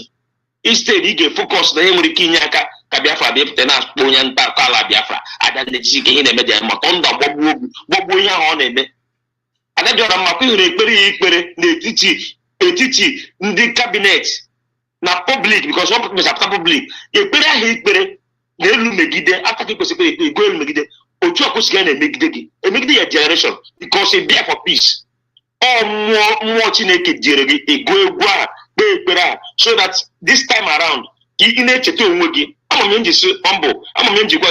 Every day, they replay this prayer. And the two on every day. Confusion every minute, every day, which those people now support here. Because all of those idiots now support here for this prayer. How go hunting. Pin na n'okwute duchicha ha ncha niile na ntị ndị niile na-asị ya jisike because how on how the weight of this ekpere this woman mere and the egwu ogoro elu megide ma ndị na-asọpọt ya ma ndị kwu ya n'azụ ọ kpọtara ha ncha niile ọnụ wee mee that music and otu aka ha ncha niile ya na-ata afụfụ ya because ha eji ego ndị mmadụ na ọgbaghara. This woman bidoro contact with Commander Holy Ghost. That one isi ya akpakọ ọnụ mgbe o ji chọpụta ihe na-eme ka ọ repenta egbufuo ya because o ji idea dị na communicate with that woman obuzo that man because obuzo na-eme program dey against the man so that ka the man bezie saa ya okwu from there ka o nwetazie nọmba ya sizie nna ngwa kolodo a ngwa nke a enwere nke a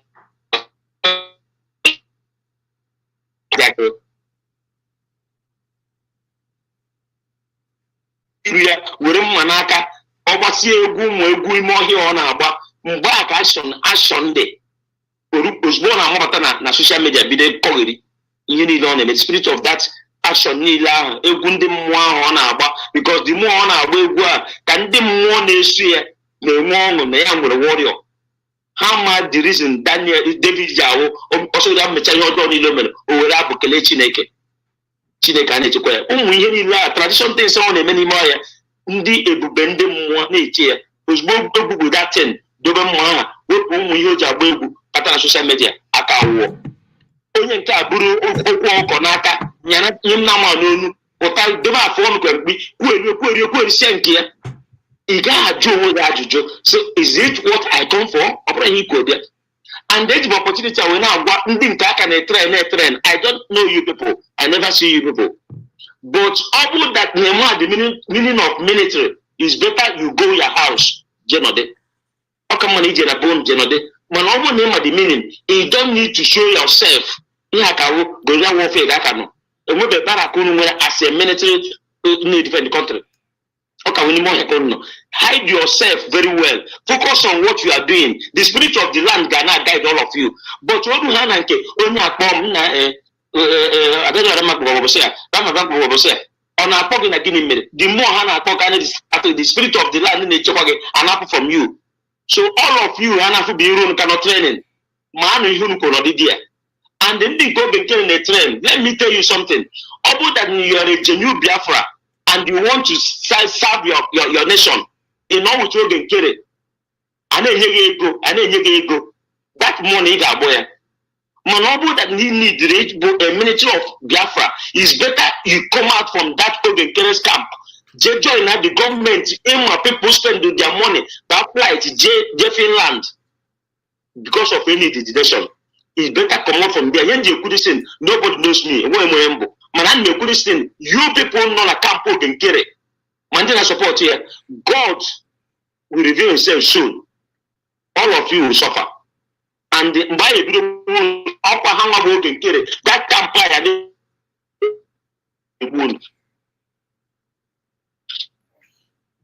Bomber channel, Melada, make your training, defend your country. Everything be okay. You will become a great man. That's what I want to say. I better continue. Triple M ekele m gị onye eziokwu Biafra njide ebube Triple M.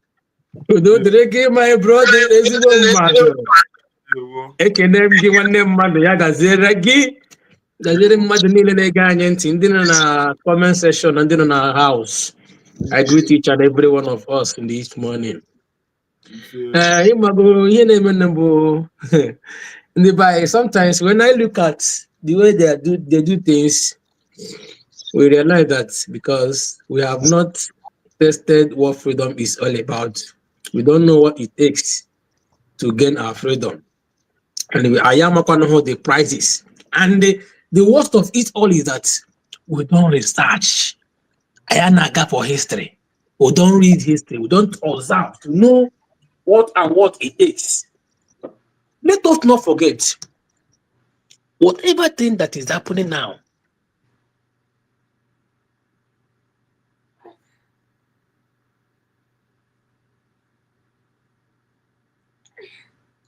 that we are planning to generate a document that we will use for diplomatic ties. Until we generate that document, what we are making now is noise. We are just making noise until we generate that document. Then what is that document is talking about?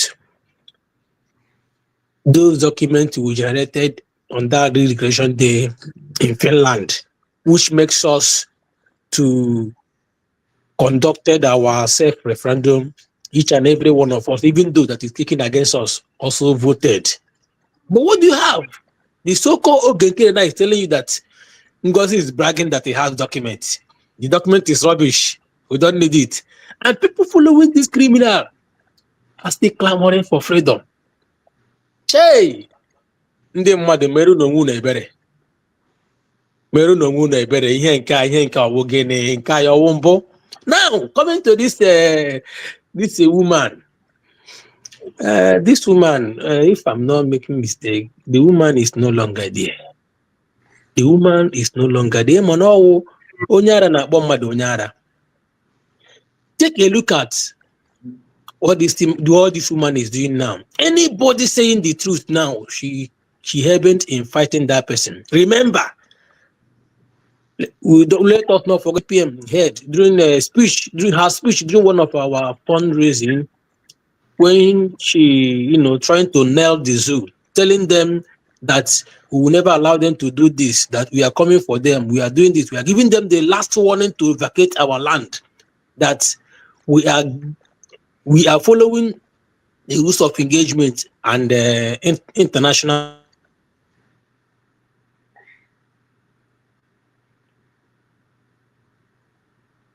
We shall see. We shall see. So our DPM now is giving zoo warning, telling them what they don't know about rules of engagement and international law. And this woman is there protecting the zoo, telling our DPM we shall see. That means she is agent of the zoo, working against what we are doing. I'm happy that most of us here, sometimes our media personnel going back to bring something. Our people, we easily forget something. Going to bring the past broadcast they made. That prayer alone is holding her on scrutiny. Elu megide, ala megide, ndị ọbụla sị na ọ gaghị adịrị anyị na mma. It doesn't matter who that person is. It doesn't matter where the person come from. Today, that prayer is really hitting her heart. You see that prayer is something that God, it is not by her will he made that particular prayer, because God works in a mysterious way. God will always bring you to something. This one is something that you will use your hand to kill yourself. That is exactly what that prayer means. Now, coming to our the military, the Biafran military we had, they see themselves as a kind of ESN. During that ESN stuff, they are doing their local things, but now they never knew that we are now a government. Even when so many of them we are being called for trainings and rules of engagement, how to do things, or equivalent to what we had last night. The things that international community kicked against over the military side is exactly what the Zoom ministry usually do. You see Zoom military, those things that is abnormal, using their gun to harass people, raping people, invading people's homes, stealing properties. That is the number one character of Zoom military. Now, when you try to tell these people this is what you're supposed to do and what you are not supposed to do, you see them running around thinking as if maybe they had been there before. They are the military. How can you be telling them this now? Because they don't know this and they don't want to know. That is the problem they have with the government and them listening to this woman. Why can't they? Do they ask themselves, who is Adauchu Ramma? What was her position in the government? Is there any vital role she's playing? No. But she is the one calling you people, telling you people how much do they give you? How much will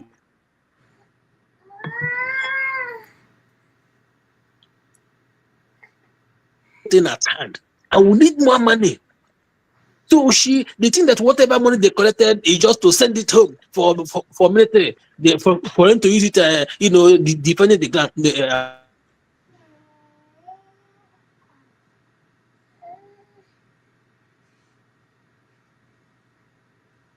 But you see them, when the military will be coming out to tell you, you have not given us money, you have not given us money. So you are there for money.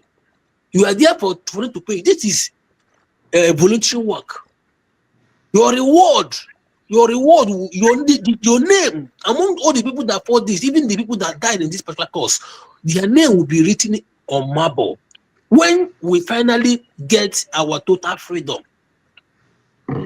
Then are they focusing on money now for them to say that okay, they are there for the money, not even for the work? tomorrow, if you don't see money, the job will end. What is your glory? Where will you find your glory? Your name will not be written anywhere because what you're fighting for, you have not gotten it.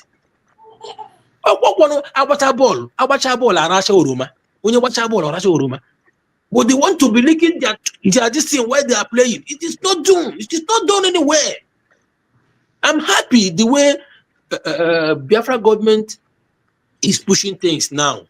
So among those criminals parading left, right, center, since 29th November 2024 till date, we have not seen anything tangible. We have not seen any headway where they are taking people to. We have not seen. And people are still following them. My people, you guys should wake up. Wake up. This is a call to each and every one of us. Those that believe in freedom, those that wants to fight for their next generation. Because the fight we are fighting is fight for finish. We know there are many, in fact, global communities doesn't want our freedom. But this is why I want the national stage. This freedom we must get. And when we will get this, the whole world will know that indeed Chukwuka Abiyama exists. Because most of them don't believe that God exists. Forget about what they gave to us. They gave it to us thinking that they will manipulate us, but they also use it to open our eyes. God exists indeed. And in God we trust. At the end of the day, they will understand that that's something they gave to us, thinking that they deceived us. They show us the right way. Thank you very much, my brother. Yield. Ndewo onye eziokwu. Maazị Oshom, ndewo. Ndewo onye amụma. I greet you this morning. Thank you very much. Yeah, but we also because I have not the network managing so this morning. However, Biafrans are appreciating what you're doing so much. I greet you, Triple M. I greet you, every other person that is on the program. You all have spoken well. Biafrans, I greet you according by your time zone. You see, there is a word that Onyama used this morning.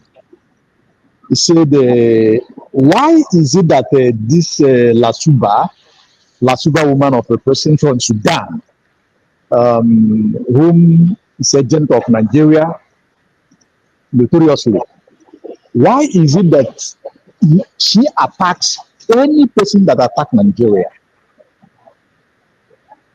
This is a very good question. Look at it. This morning you saw on this program, you heard on this program, she is attacking Rose, who have been in X, who have been in many places talking about Biafra, propagating the good news of Biafra, telling the world how Nigeria is handling, killing Biafrans in their numbers, burning their houses, destroying all their source of livelihood, raping the Biafran women, killing the children, the old and the young.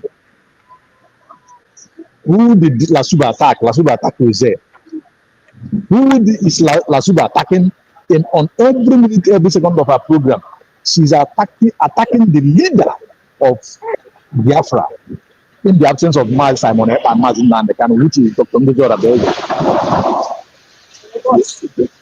Then who are the people that she talks bad and talk down on?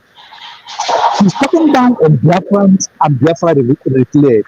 She's talking down on anything that concerns Biafra genuinely. That will tell you exactly who this lady is.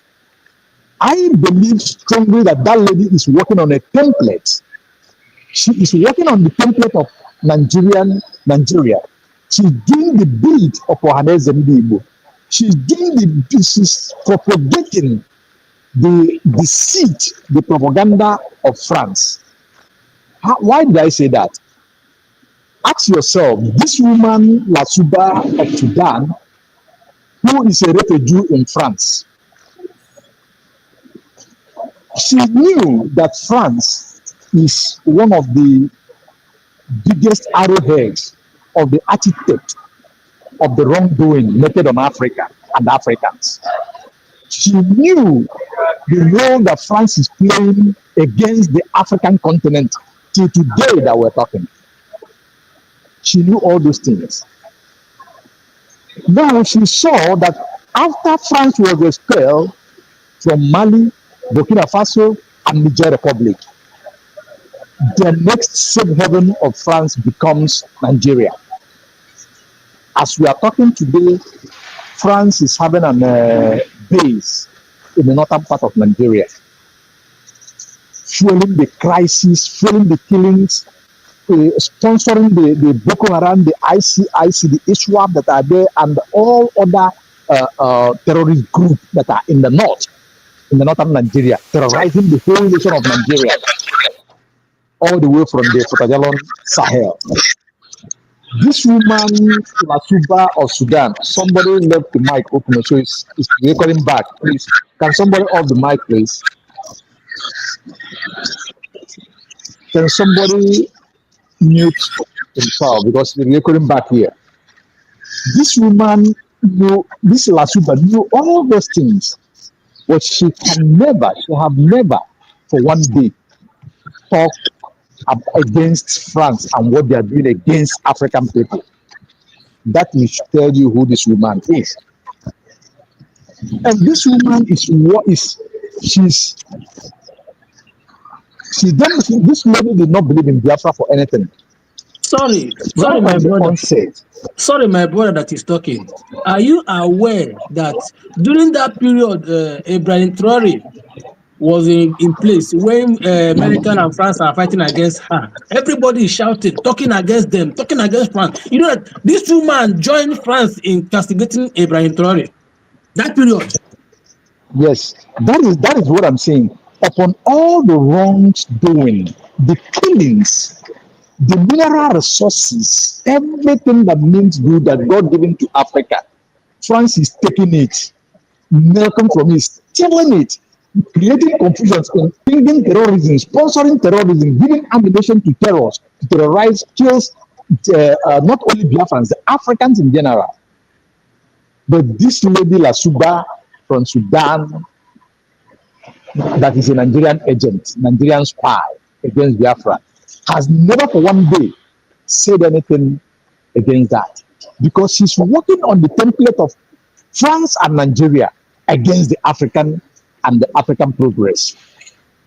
So this is what you have to ask yourself. Why is it that this lady always stand against what is good for Biafrans and what is good for Africa? Some time ago, I burst into her program. Then I call her Lasuba. Speak your language. Address us in your language. On one of her program, I think last month or a month was now. And she read it out and she began to speak. Go and check the program. She spoke.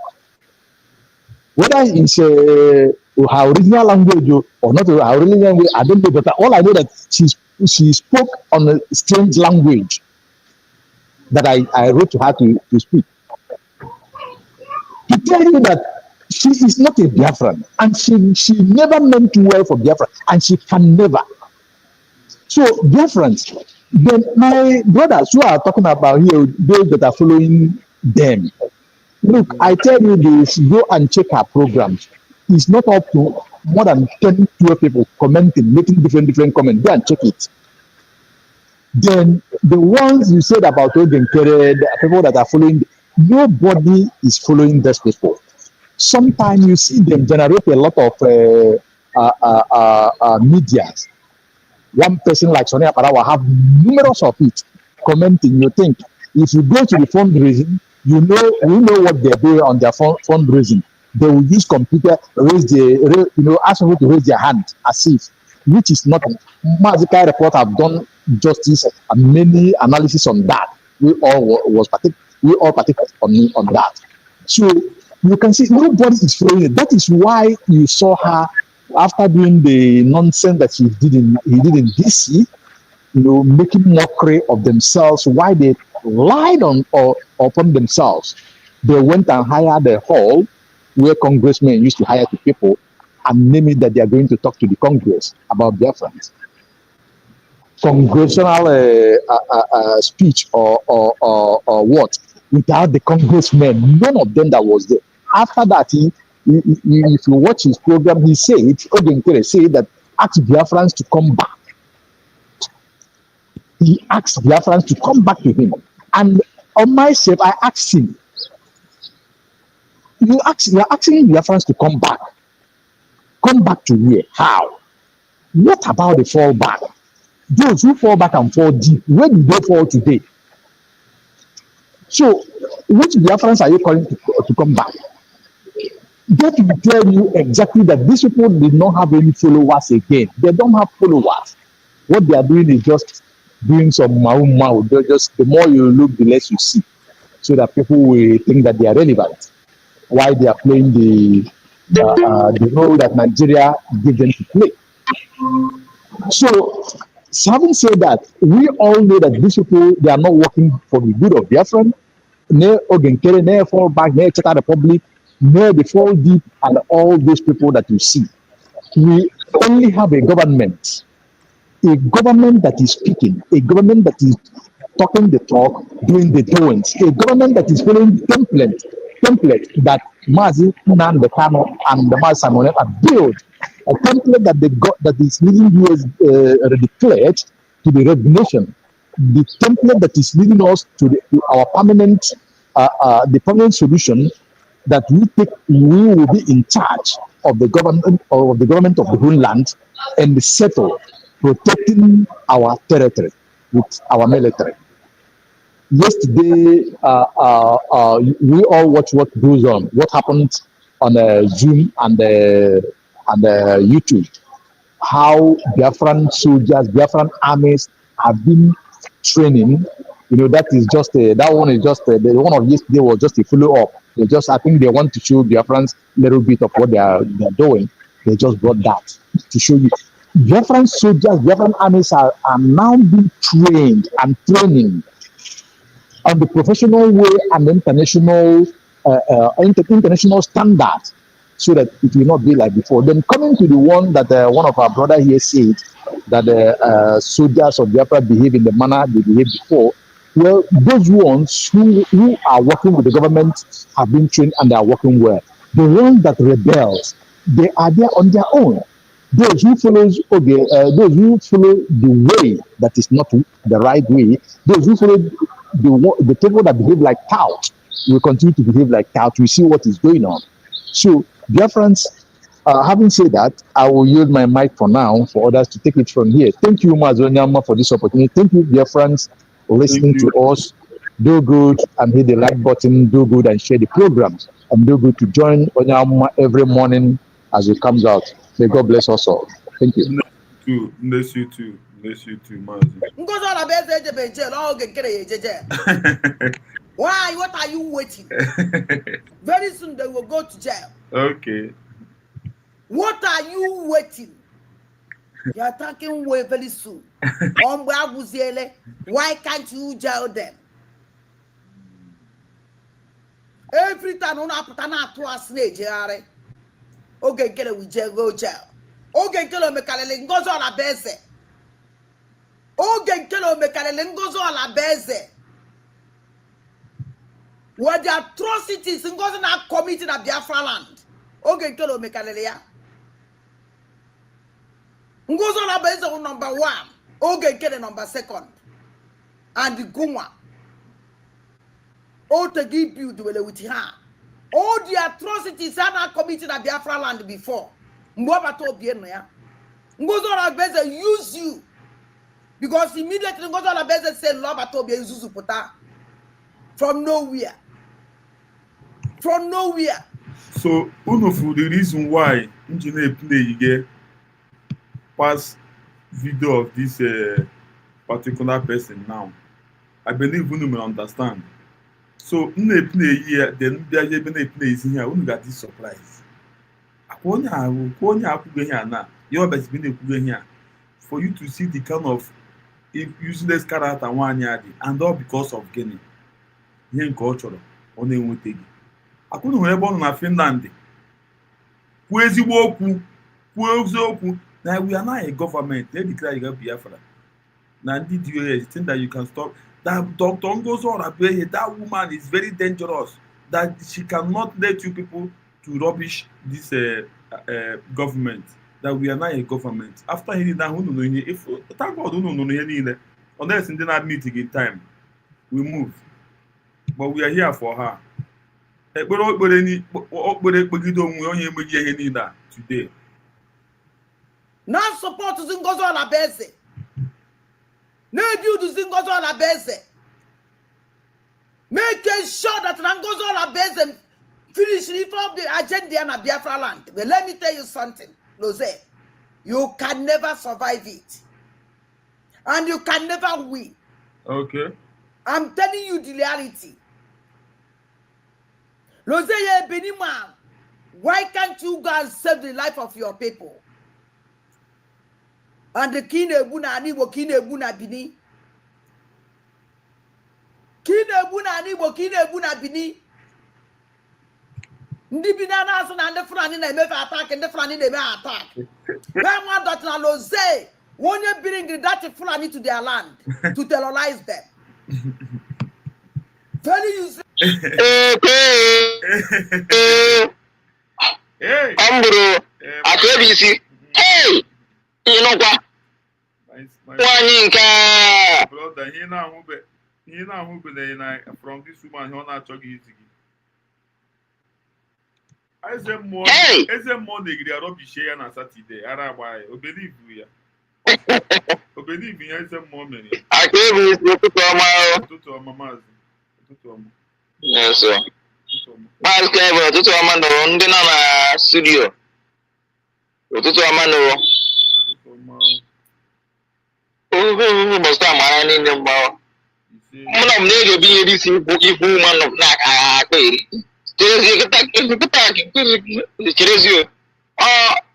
Ọ sị na ọ bụ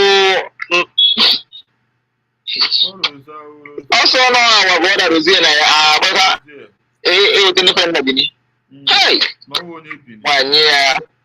Ọ bụ ihe bini. Hey! Ada dị ọra njọ, ada dị ọra njọ ga zuo ike.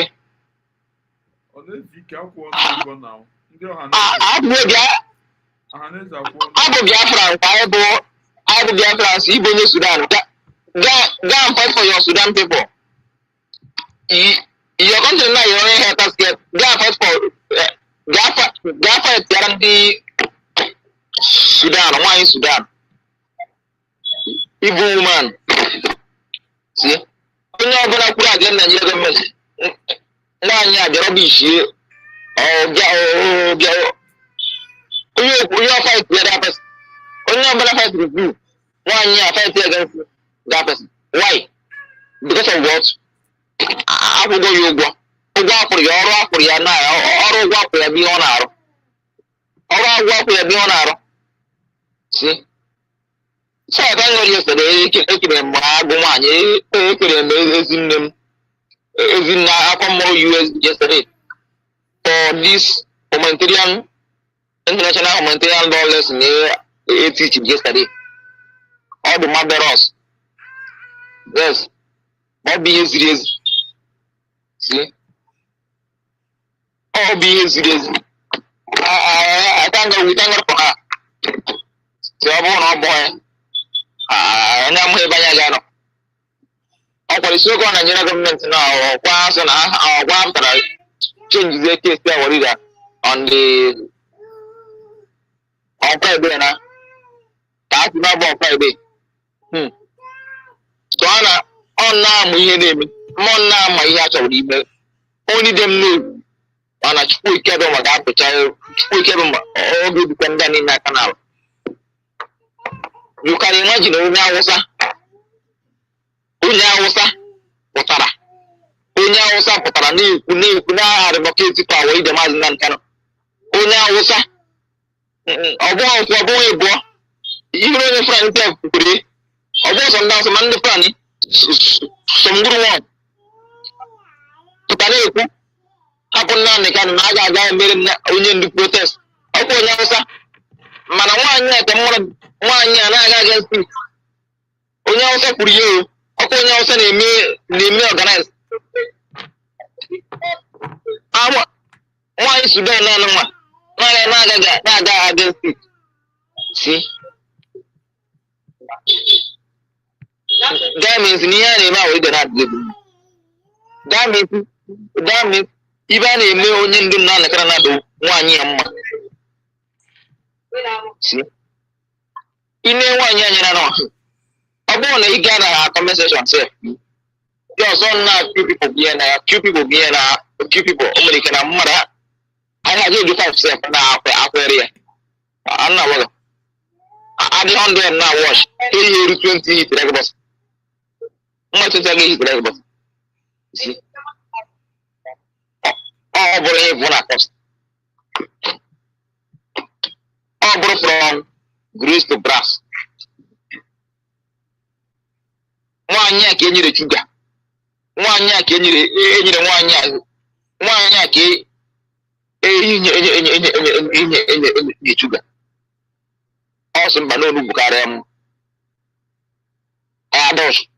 Adauchu enyere gị chuga ga-esi mba na onye karịa gị mma na ọ bụ onugbu karịa gị mma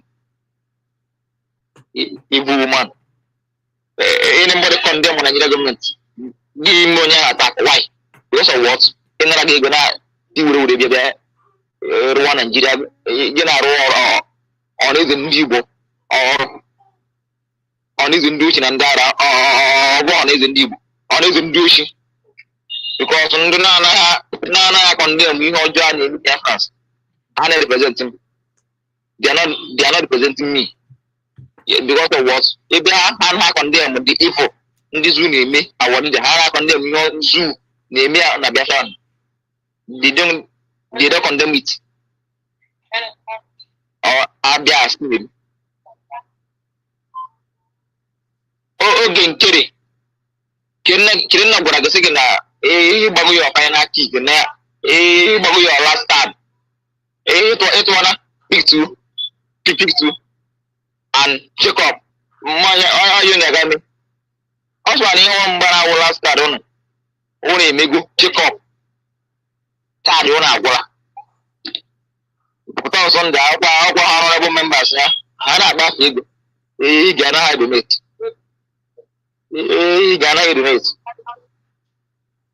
mmadụ na-eyi ezi for reason so marvelous massive love for prime minister ụmụnne m onye ga-esi ebu prime minister bụ we me and you anyị nwa bụ ndị ga-esi ebe our prime minister anyị nwa bụ ihe ga-esi ebi ya with our government anyị ga-esi ebi ya site n'ihiwe gọọmenti anyị aja n'okwu stand sie support ha ụnụ ọbụla support ha yes our government ya provide ya international lawyers attorneys especially defend the prime minister because ihe abụzi international case na aka na case ya was na case na dị na international convention of course we are not doing individuals of course between our prime minister na case yana do na between government and government prime minister Adauchu as our prime minister so I have the right to stand in the court of law of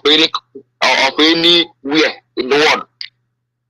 Yes, you cannot hold my prime minister and let us go keep over 5 years.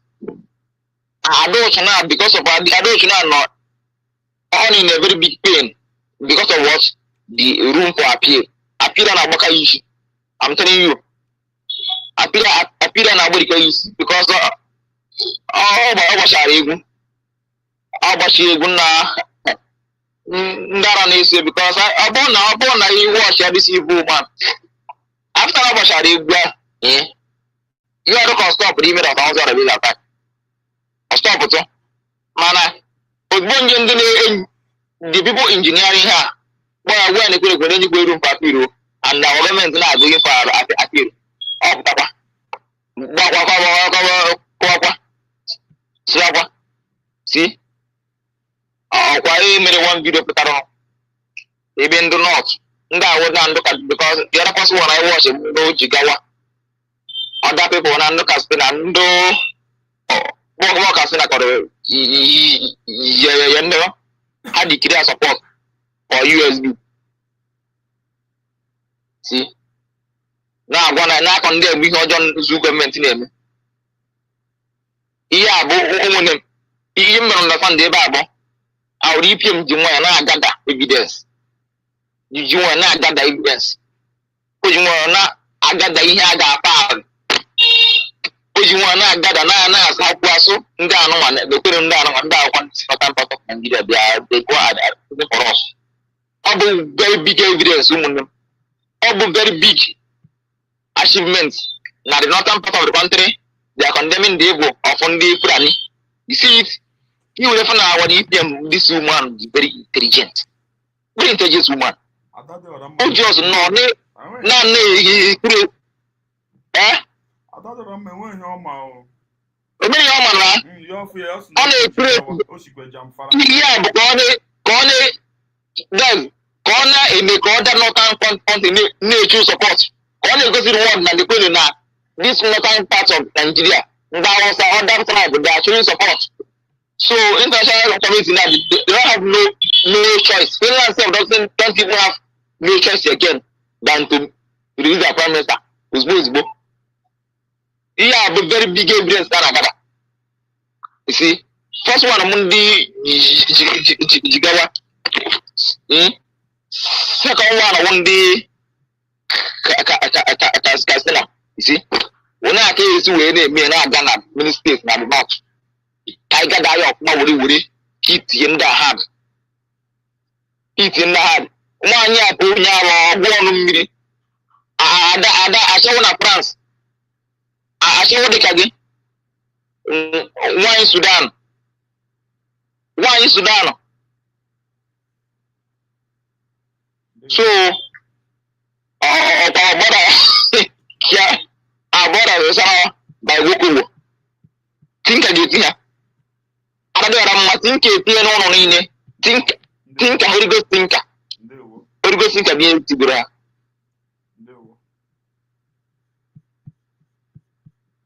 This woman began this idiot on it. Now,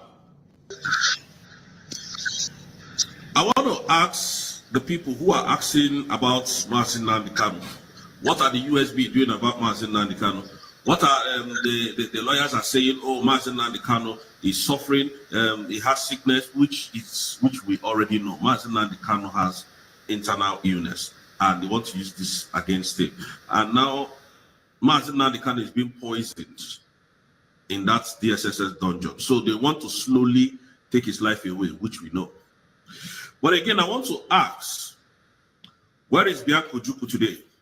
Shut up. You will ask where is your criminal Madam Ngozo Alabeze. Ngozo Alabeze is not in charge. You see the reason of the topic? I couldn't follow the reason of the topic. Una follow the reason of the topic. Una follow Bianco Juku. Bianco Juku put that na our Prime Minister Simon Nego no ya delay the reason of Mazin Nnamdi Kanu. Mane muche chapota say picture with Bianca. But after hearing that, and dia kajiko Mazi Simon Nnamdi Kanu. So ya ka tuga Bianca now. Una no na here one you Osi ya shut up. But Osi Rose shut up. But the young people is on look ye pogome. Onye si mmadụ shut up o. Onye si mmadụ shut up. The young people is on look yazi. The auto shi bogo ọnụ. Ọkwa onye si mmadụ shut up. Una hụ na ngide ihe ka mege before. Mmadụ si mmadụ shut up. The young people ozi ọnụ si yazi. Ozi ya nwa ka oya nwa ka dị mma ikwu okwu. Oya nwa dị mma ikwu okwu. Oya nwa dị mma ikwu okwu. No wahala. Continue. Ngozo Alabeze is now COS. Ngozo Alabeze is now DPM. Ngozo Alabeze is now commander for 40 states. No one was in charge. Why are you asking about Bianca? Where is Ngozo Alabeze? Can you find him? Why can't you ask about your criminal Madam Ngozo Alabeze? Why are you asking about Bianca? Bianca is a Nigeria. Ngozo la beze sinawe Biafra. Ngozo la beze sinawe the head of Biafra, president of Biafra. Oh, what did I imagine now the card is a Biafra? Are you asking a Nigerian woman, Bianca Ebon, for the name of your COS, your Prime Minister Ngozo Rabeze? What are you doing by saving up our leaders' life? When Obatobia is here, did our leader Mazen now the can eat poison? Lose, Mbobatobia noya, and on our leader Mazen now the can eat poison. Why you go see our leader Mazen now the can eat poison? I show now what did a mazen now the canoe the poison. Man on good no to no the USB. Get that poison. Corride which is the DOS. Because when Abatobia, there is nothing like poison. We know everybody know that now what did a mazen now the canoe will health issue, but not poison. Lose, why you what did a mazen now the canoe poison? Okum Babatobia, who poisoned him? Who poisoned our leader Mazen Nandikano? Lose. Why poison? Or complain before. Osbos wouldn't tell Labatobie. Osbos wouldn't be trained Labatobie. Osbos wouldn't Labatobie out of the way. Go to East. See what is going on in that East. Even your criminal madam. So now you want surrogate. Now you want DPM. Now you want Can they pay nigga? This one they pay you. This one they pay you. On they pay nigga, and they can move on at the pen. Are you not ashamed? Even no like do twice in Orelo say we're not Coral Beach. In a what is Bianca? Did the Bianca is a Nigeria a Biafra? Did it? But Bianca made a promise now. Bianca made a promise. That is the reason why Rosie Juna to be where is Bianca today. Also, no way to handle our Prime Minister Simon, but your pop time as Namdekan. Then after matches, you have far. A poor Yaka Julia. They are here to come and fight for Bianca. Bianca is a Biafra. Why do you need Bianca? Bianca is he not a woman? Ngozo Labez is he not a woman? Ngozo Labez is sure she said that she's a strong woman. A strong woman or what do for? Did you see Bianca? No watch on an Igbo. Let me ask you this question. Bianca, even no many, this woman. How many terrorist gang group can Bianca when an Igbo? How many terrorist gang group can go on a base when an Igbo? Who is terrorizing an Igbo? Is it not to go on a base? Mazi. Iche nwanyị aka n'ọnụ nwanyị awụ nọ n'entity. Asịghị men that undermine the truth, the consequences are heavy. Yes. You know, what this woman lack, ability to comprehend and understand. Or maybe she knew, but she was just playing the card of the paymasters. Our brother Roselle, yeah, a critical question that required a critical answer. Who made it possible for our PM to be arrested? Bianca, oh no. Bianca and Munye Mazin Nandekano, ex-wife Munye Mazin Nandekano, they claimed, even the so-called DOS, claimed that activities of Simon Ekpa makes the zoo not to release our leader Mazin Nandekano. For how many months now that our PM is no longer on the way? So that is the question Rose is asking Bianca. Bianca, you said that the activities of Simon Ekpa is the reason why Nigeria have not released the national canon. Since then, he's no longer at the way. What is holding Nigeria to release him? But look at what this animal now is talking. Men that undermine the truth. The consequences are heavy. Thank you.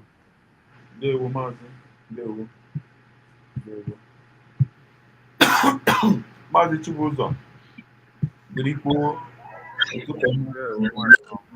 Ndewo.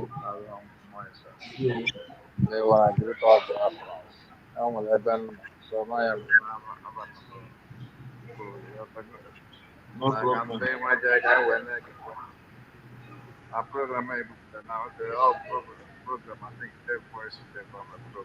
Yes, yes.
Adauchu is defending Nigerian government.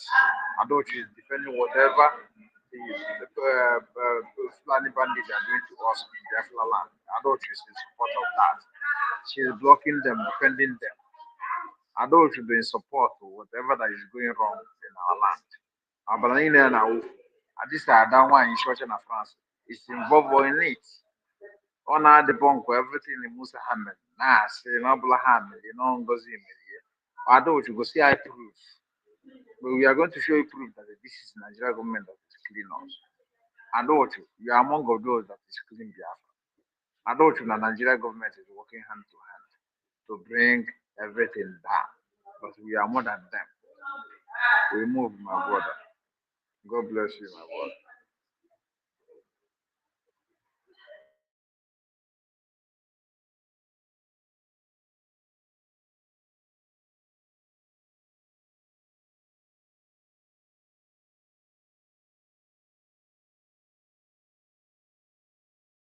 And the Kumalo say,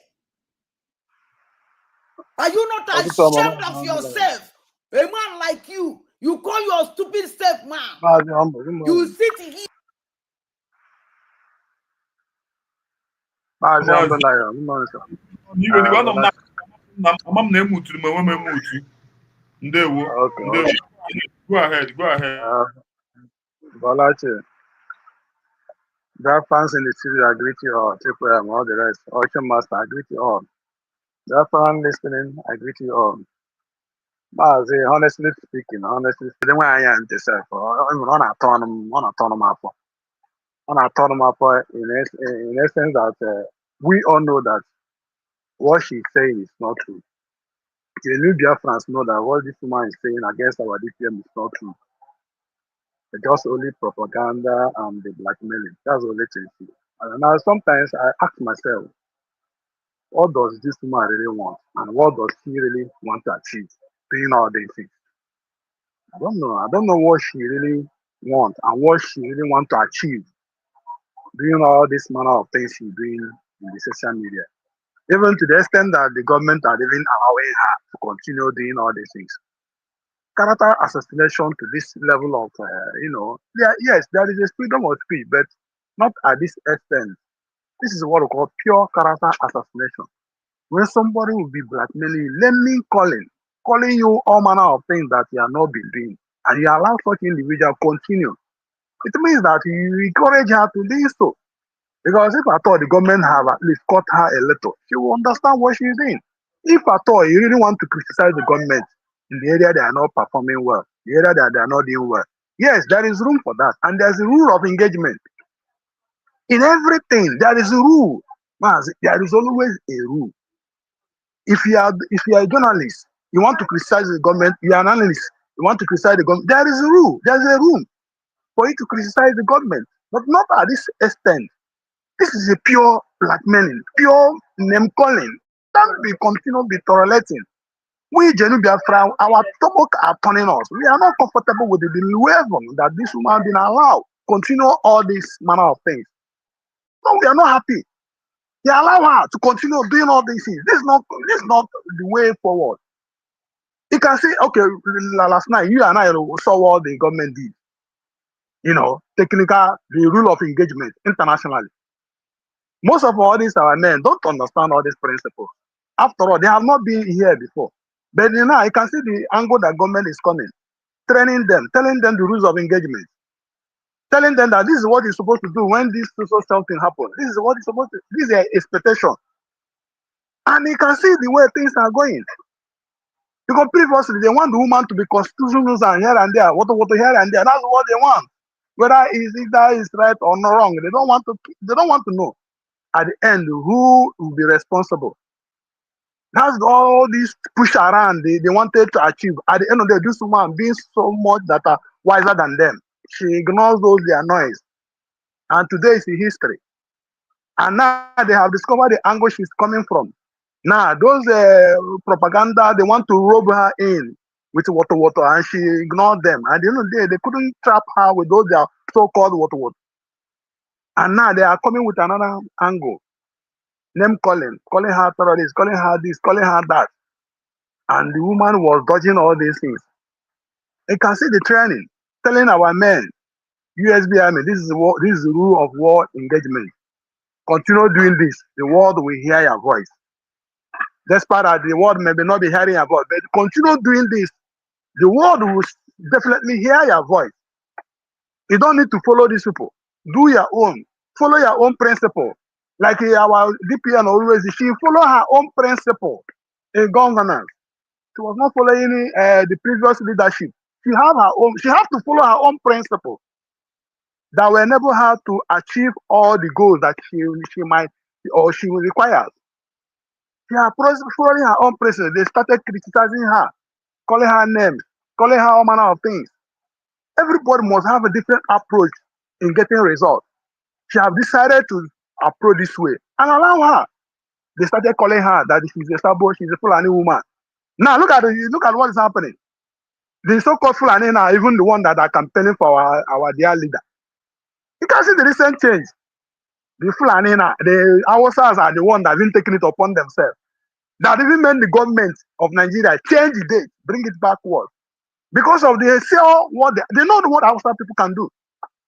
They have taken it upon themselves that they want to protest on 1st October 2025.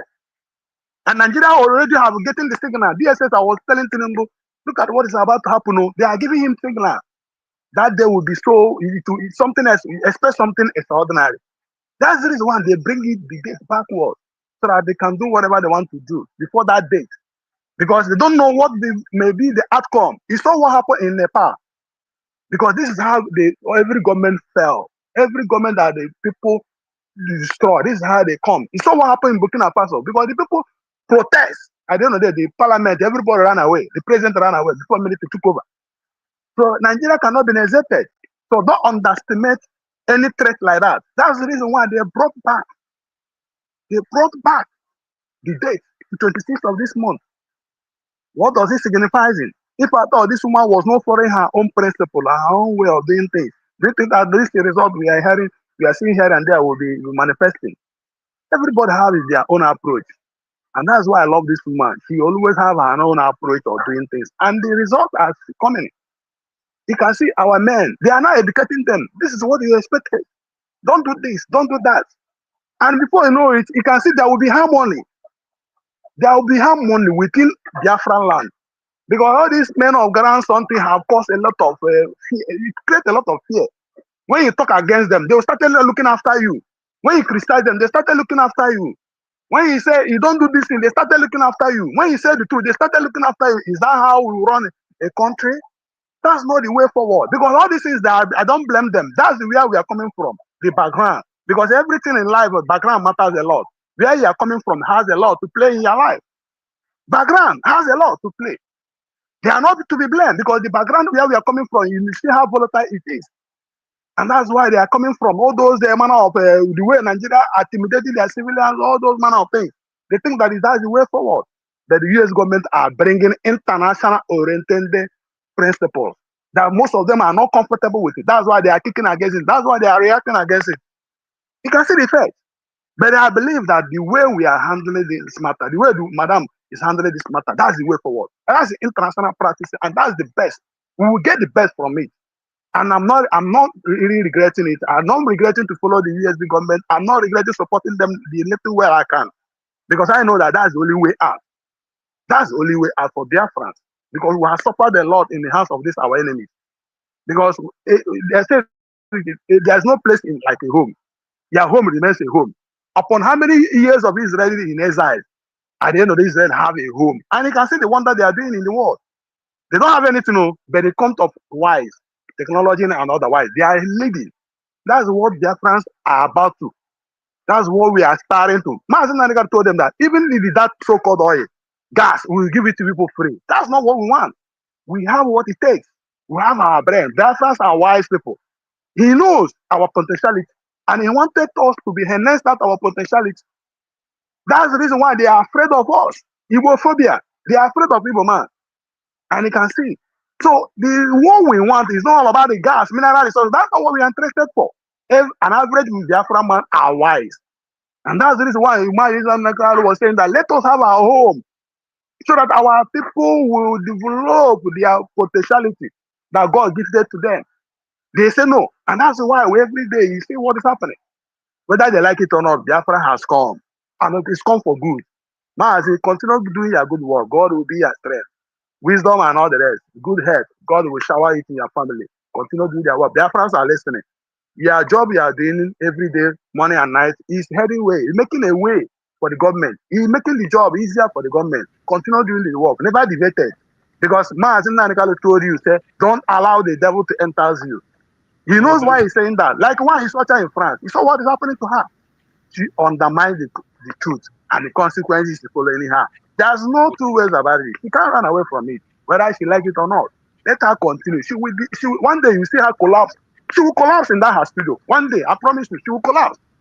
And that will be the end of her. Let her continue propagating nonsense, telling all manner of things, twisting everything to suit her. She will pay dearly for all this evil she's doing. I rest my mic here. Thank you for listening, man. Thank you so much. Thank you so much. Thank you so much. Mazi, before you continue, sorry for interjecting.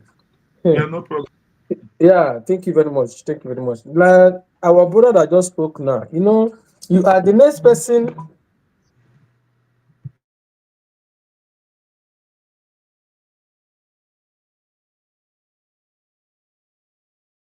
Said this.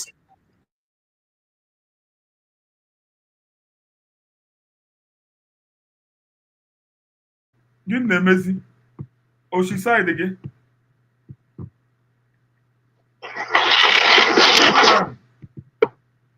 I think it's from your side. Okay. Side him do okay. Side him do okay. Triple M. Well, my side is okay. That we will never relent because they will keep on, they will keep on fighting us, but they can't stop us. Yeah, they can only drag us to stream, but they can't put it to drink water.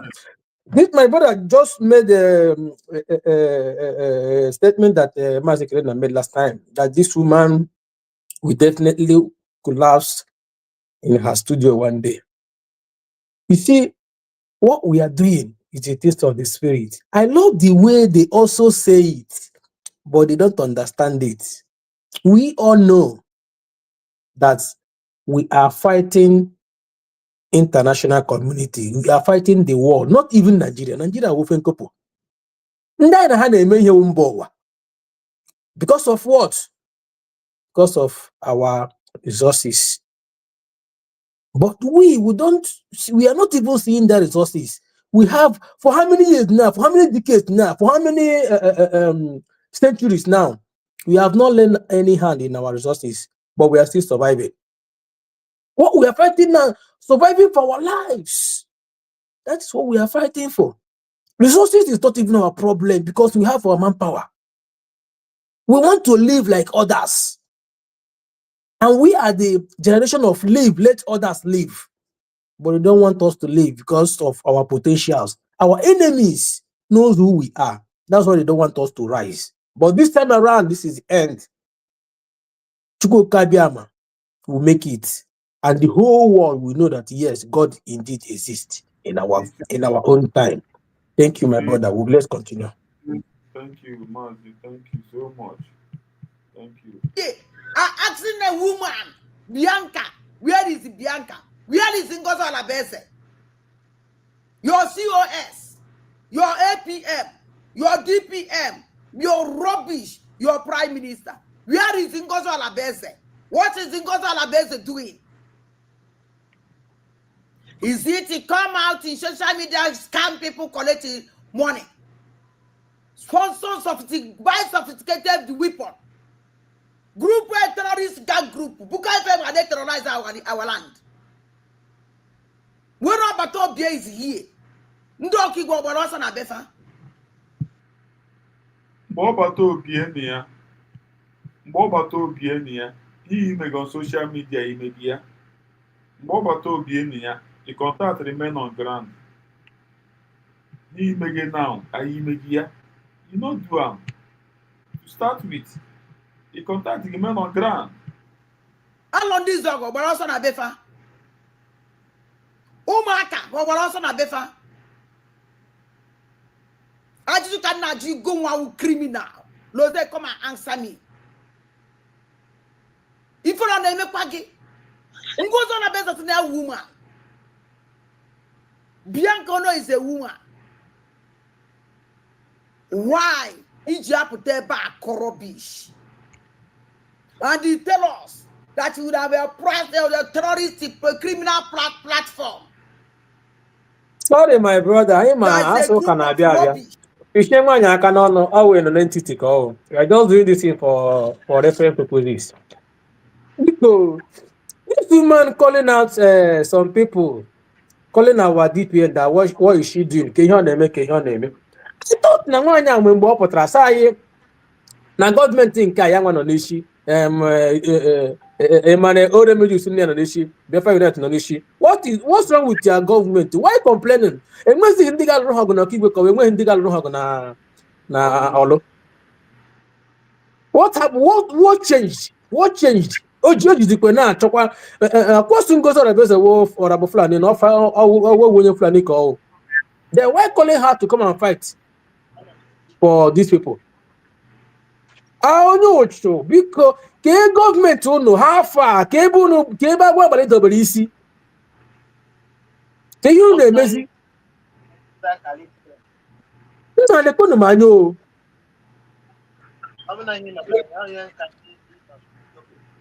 Mad people everywhere when they play on.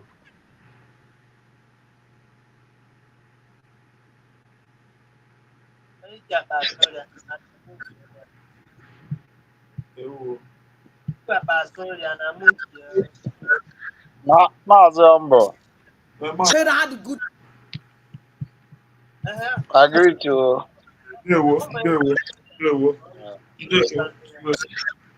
Now, Biafra, Genova, no, ma.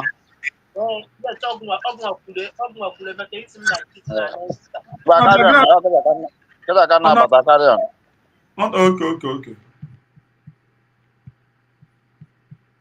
To go. Good to go where? Continue terrorizing our land. Continue bude boom Igbo. Oh, what if answer?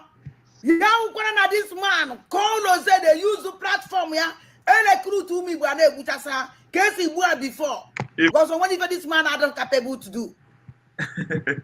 Or what if this criminal are capable? If you confusion, possible before non video, no the platform.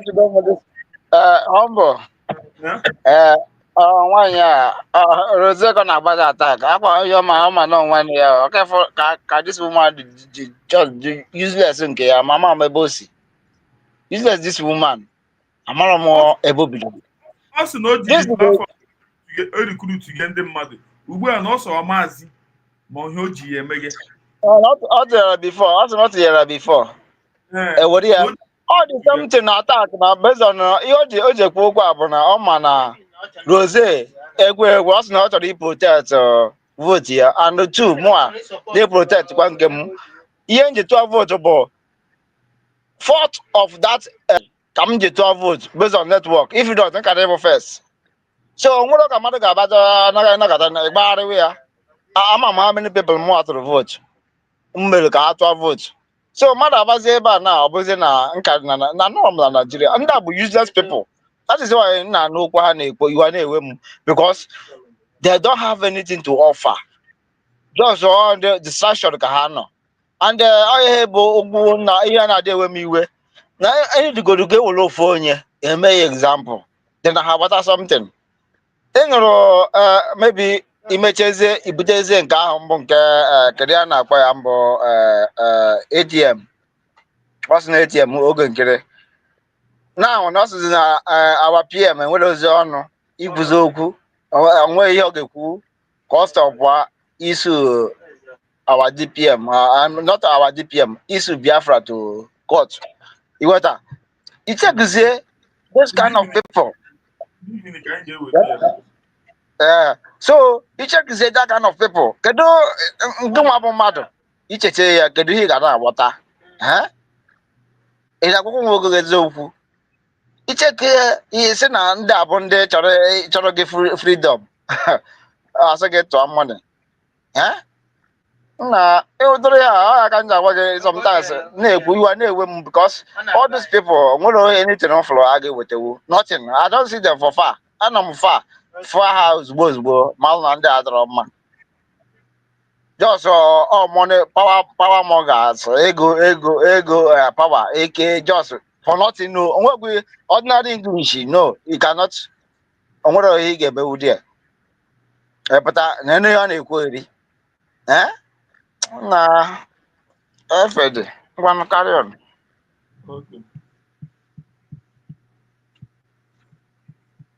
What to do? I don't go to that game on your share here. Say bros here biaro anu be ko. Na dey get if on eku. Yanka, Olo, where are you? I thought you people were speaking to Tinubu to release Martin Nandikano. I thought you guys had everything planned.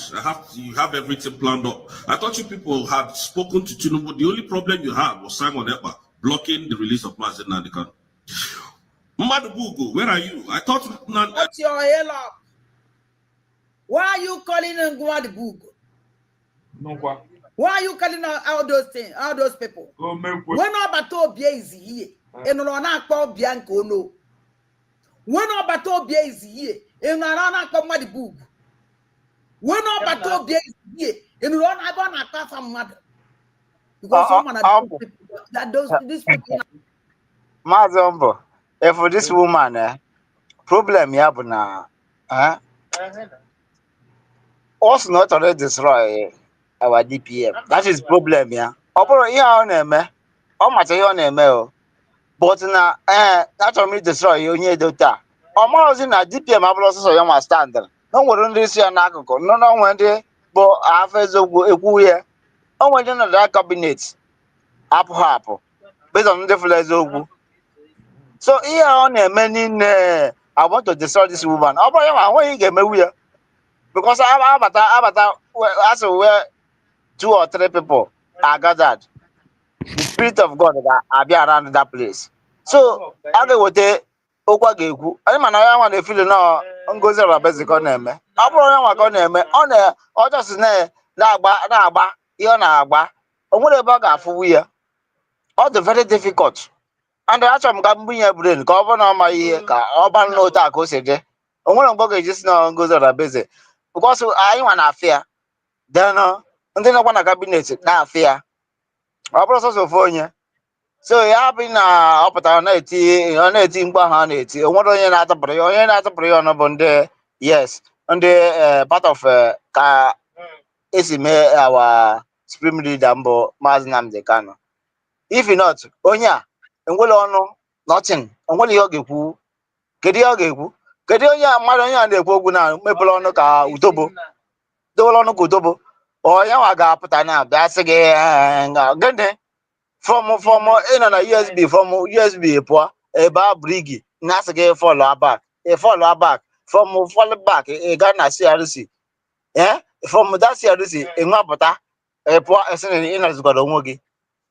Anybody now listen to this useless woman this Lasuba onye own risk ọ bụkwa Biafra ka na-achọ anyị mafugo ogwe ya o nwere anybody all those people both ma ndị nọ na nke ogekere a na-evotu ka our PM abụrụzi ọbọzi enwe brigi na ọ bụzi ogekere nwezi brigi na-amụ ha amụ igo set na ọ na normal anọ last card ka anọkwa ya ahụ agbacha ihe akịta na no way again adọrọ m sure onwe ozi ọzọ a ga-afụzi so ihe ahụ a na-agbafe ka make good movement ka ama na eziokwu na-akwụ ọtọ adịghị agbajọ ihe onye a na ya niile ma oge nkiri ma nke ọbụla ga iwepụta ya anyị ga-agwa gị na ashịketara because anyị na-afụ eziokwu ọkwa anọtọ kwụ ọtọ ịtụ achị ị ga na-eme mistake 24 even every seconds ị ga na-eme mistake as far as ị na-atụ achị and Biafra highlight here because Biafra is a spirit. Biafra bụrụ nọ ihe ị ga-apụta na esi m nọ individual nọ ọmụ onwe ya onwere onye nwe Biafra. So anytime ndị apụta atụ achị ọba spirit apụgo ha n'ahụ ị ga-afụ nke ohere ka a ga na-akọ till the end. Carry on. Or the other may exist. I think that when the president of Biafra, are you not ashamed to leave a president in Gozala Beze?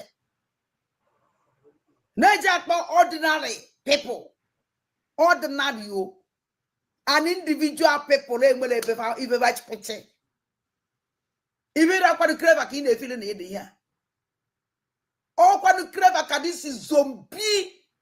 Amo owe ya duga na dia no yorogodo. Otu isi mana iji na ya before.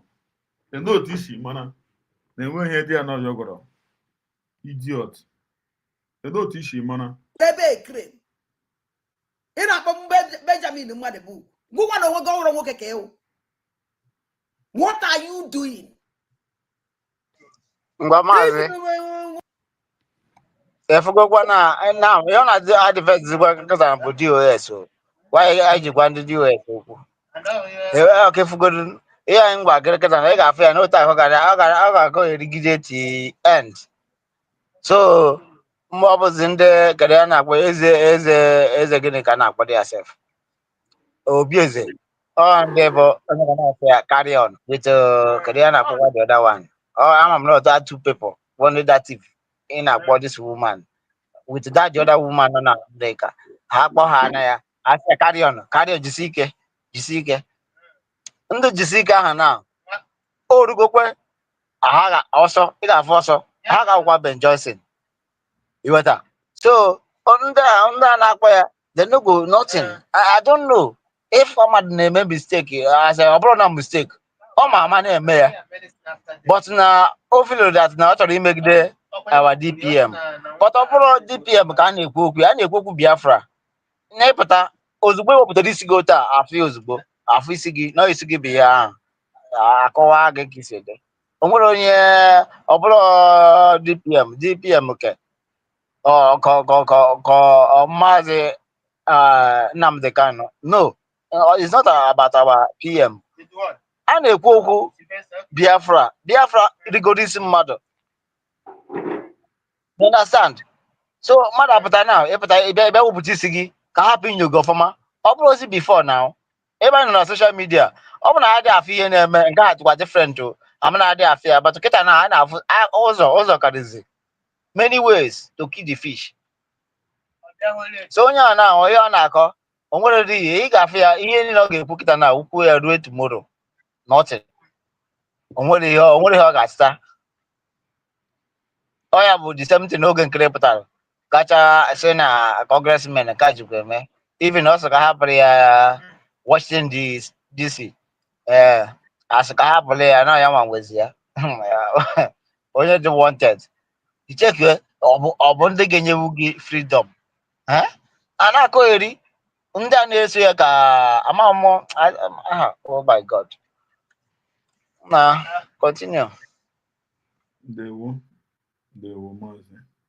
Mma Benjamin mmadụ bụ ugwe ka ịgba dimkpa. Kedu ife ị na-eme? Onye so ngozo. Asa.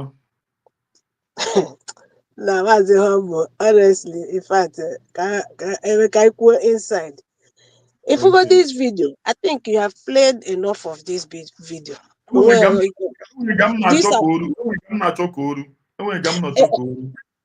Always give us that part. This insults on some people. We don't need it. Okuchaya na platform here. Let it end there.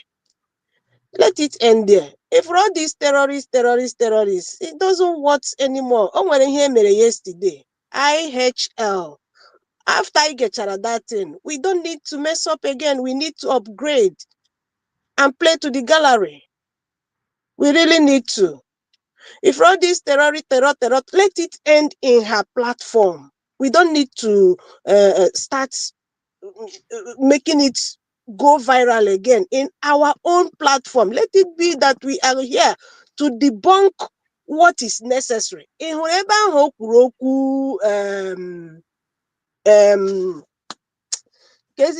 that woman, Bianca. In whoever Bianca, that is the most important because the way she explained that part, the way she analyzed ihe Rose have proven us right that no one I was expecting, even I because I couldn't talk. I commented them there. Can you connect it with that program we made with Lisa? To show you the way I am defending her. Is it not that same thing about Lisa that she is doing in this program? Yes. Trying to defend Bianca Ono. Bianca Ono, you know very well. No, I am going to today. Why am on a platform? You need defend there. And nobody analyzed that part. It pained me. I'm sick. I'm type before I will come up. Honestly, all those part of insults, we are helping her out. We are not doing ourselves any good, even to our USB. We are not doing our USB any good with all these insults. And again, with what happened yesterday, the training, yesterday, we should think and rethink. Go back and rethink. SNDRM some parts in court from that program yesterday. Please, it can wait time. Can you play that part so that our people will learn? Our people, you should learn. Go know what that mistake. We have already done enough. A problem that you don't have the level of diplomacy that. Sorry, go ahead. Sorry. Nam, you can continue. Okay. Make sure you do not create another problem for yourself. You already have a problem that you don't have the level of diplomacy that the state of Nigeria has. That is already against you. They have their tentacles on the ground that you don't have. That one is certain because reality is one thing. If you don't accept reality, you keep deceiving yourself, then you'll be doing the wrong thing.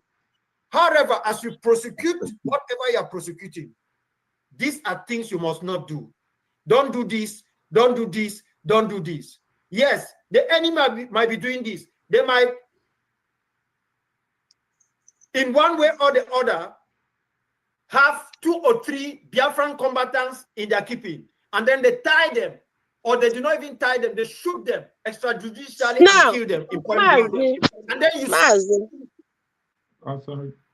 from this part now, please, Everybody listen very well from here now. Just listen and grab something. Check in if this mistake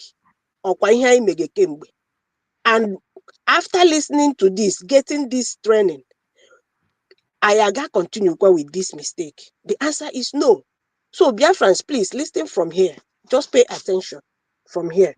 As you continue. It. And you think that maybe you have some Nigerian soldiers in your keeping. You want to pay them back. You drag those 3 Nigerian soldiers, put them outside, you shoot them, and then you take video, and then you say, we have just killed these 3 because you killed 3 of our own. No, you're putting yourself in trouble. Nigeria might even refuse that those who killed those three Biafran combatants, they are not the ones. They might even go and tell lies that it is Biafrans themselves who wore uniform, Nigerian uniform, and committed that crime. And that brings us to the reason why it is always important not to use the insignia of the other side. So that they don't use it to cover up tomorrow while they're committing crimes. Do not use the insignia of the other side. Do not be careful not to use the insignia of the other side. Do you know this Nigeria, they play game a lot of politics, they play it a lot. Do you know if these people have been setting this trap and always, as in always, we fall into it? We always fall into it. Up until now. That she will do that no more. Yet they are still calling her out to come and do it, come and do it, come and do it. You see, it has been against international humanitarian law, out of ignorance or whatever. Especially those people we call our angels. They have been doing that a lot. They have been doing that a lot. And now, this is Suba. When she continued doing that, let it end in her platform. Let that nonsense end in her platform. Ya want a platform ya koga wabata and I know USB terrorists. Let it not come to our platform any longer, or USB media any longer. You know, and we have another part that we will analyze, showing that this woman is actually what we are thinking she is. That's who she is, and that is the people she is working for. If Reba Roseanne Ekwoku Bianca, oh no, and she shouted, "Shut up!" with alacrity, protecting Bianca Ono. Everybody knows the history. What Bianca did. Immediately, that minister of foreign, whatever, she moved into negotiating with Finland on today. So, who on earth guys seem on a top freedom of Biafra? Ne protect is Bianca Ono. Then who are you working for? Who are you working for?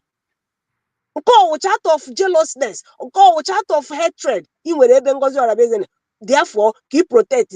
As is you choose between Ngozi Orabeze and Bianco, you choose Bianco. Nah. Everybody should know. Everybody should know that this woman, and when him as Simon afterthought betrayal, maybe that might be the case of Adauchu now. You must know why you deceive us. You must know na Adauchu anara nega or sipu no deny. Nara ya. Nke agafene no because of hate Dr. Ngozi Orabeze. Look at her protecting Bianca Ono. Ya wapụtara ije anu weji we call ọbata obi. Looking at her as the wife of the our leader, Adauchu, right? Our leader then, late Ikemba Ojukwu. Nigeria knows how to play this game. We too, we have to learn how to play this game too. Ihe ha megidere ga chọwa bịa nkwa unu wee maa ya that Minister of Foreign Affairs, then wee dupuzie ya dị ije ịhụ n'afọ na ọwọkụ. Then having listened to this man, Mr. Akpanga, kwa ihe akpọdere ya, yesterday, we should learn something from there and play that game again so that we will not continue making the same mistake that is putting us in trouble. You see? So, Mazi, please, watch up all the two there. All the two. Watch up go there. Thank you.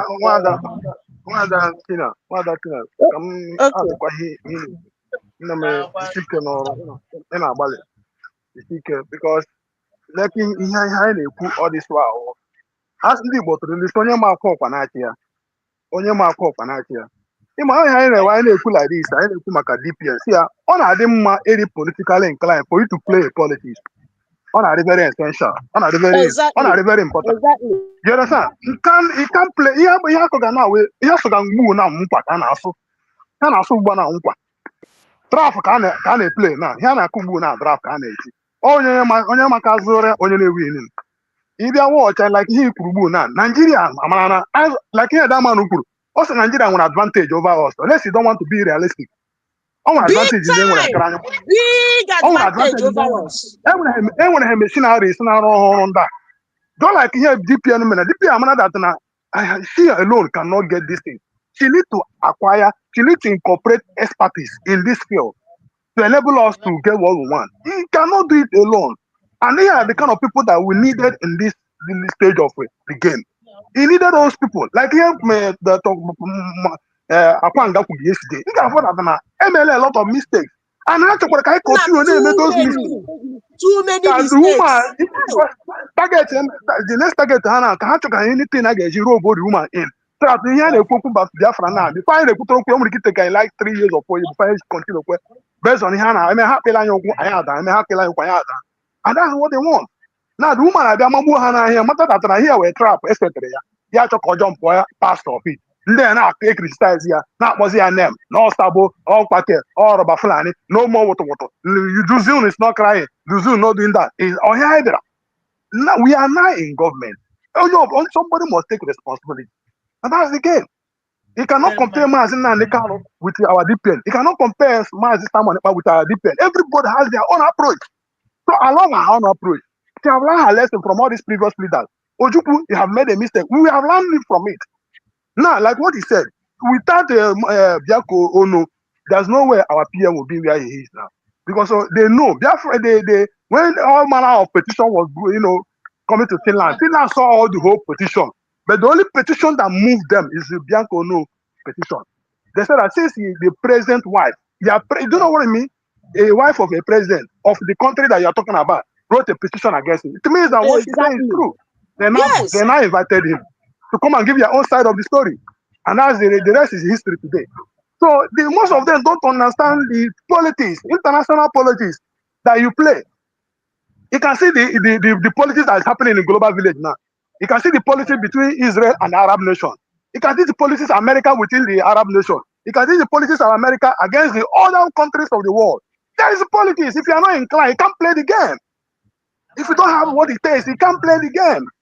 For you to actualize what we are doing now, it's not more of a Nigerian things.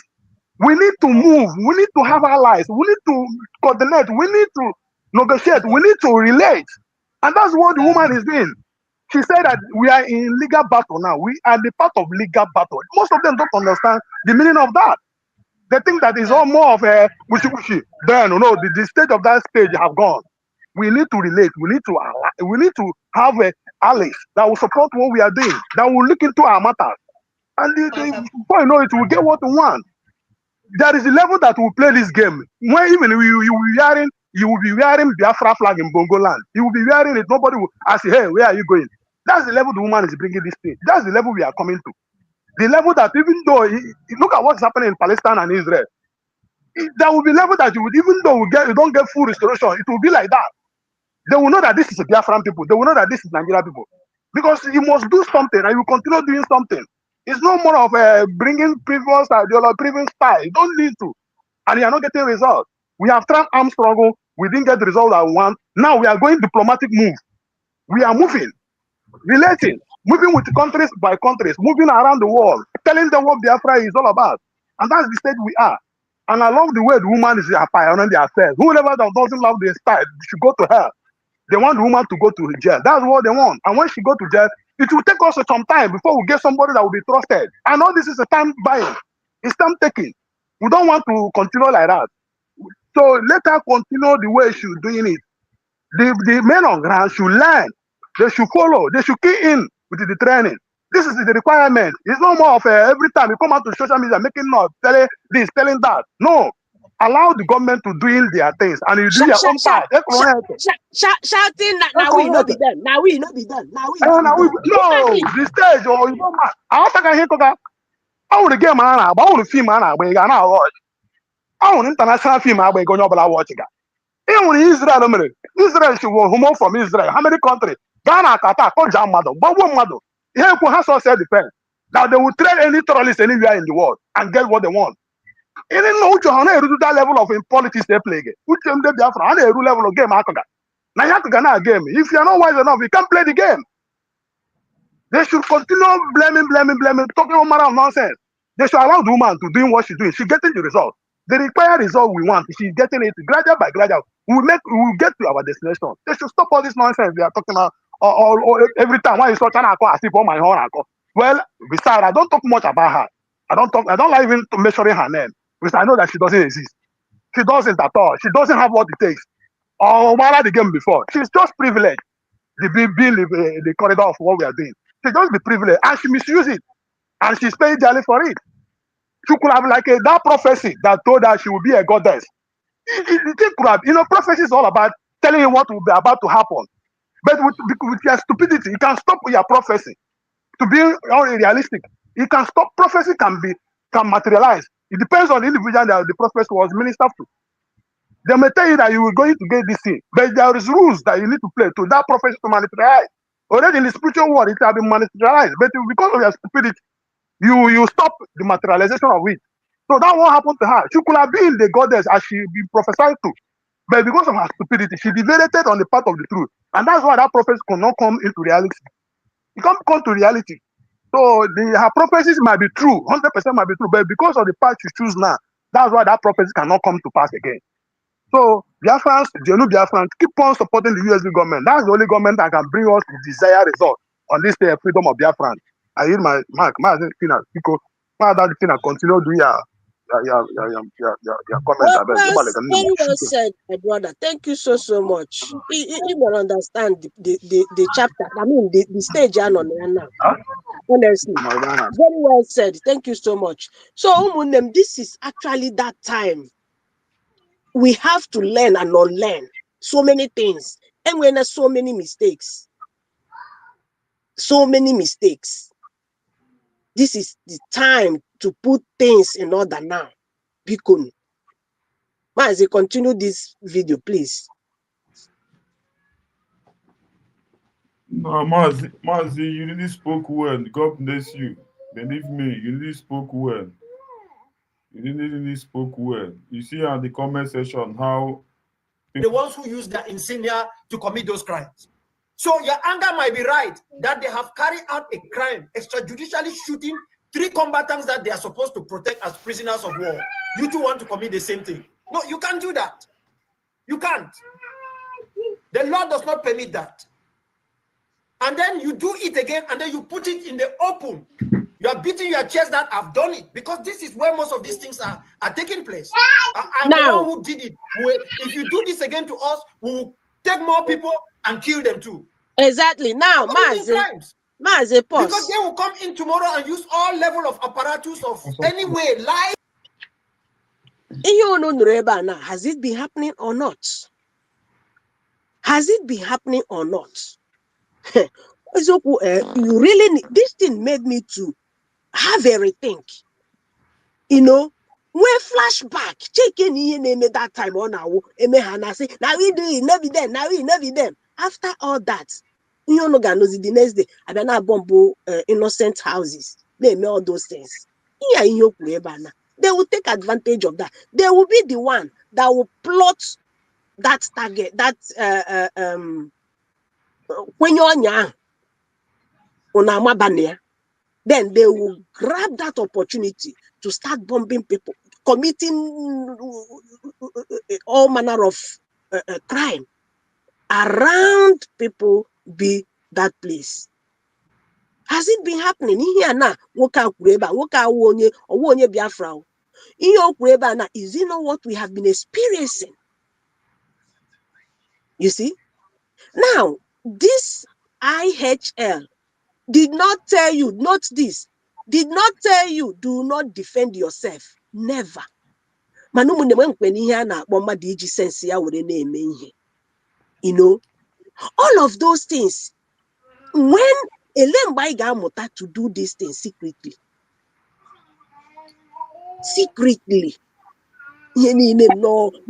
people before because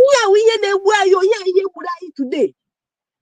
Chetenu the time of transmitters, the same story. They know the game and they are playing it. And now I play according to Gallery. You see? So because after that training yesterday, a film now on the by now. La Suba were gent. Because let us be living some things on the Indiana platform here.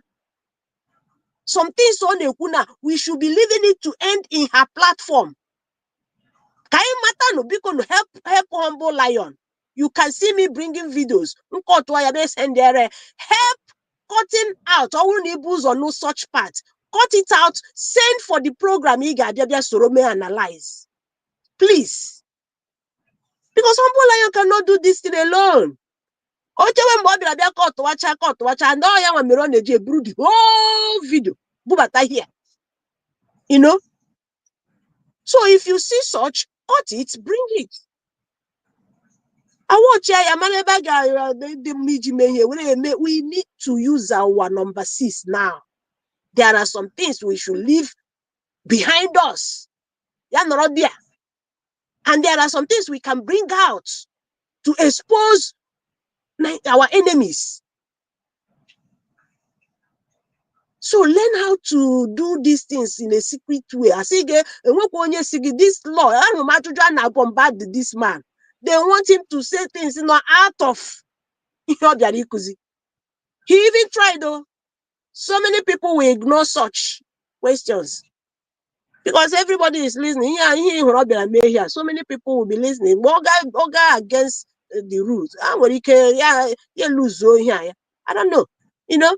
So there are some things Madugeji's brain here with me. This thing this training yesterday did not tell us do not defend yourself. We can use our own initiatives. I mean our own tactics, the way we want to do it.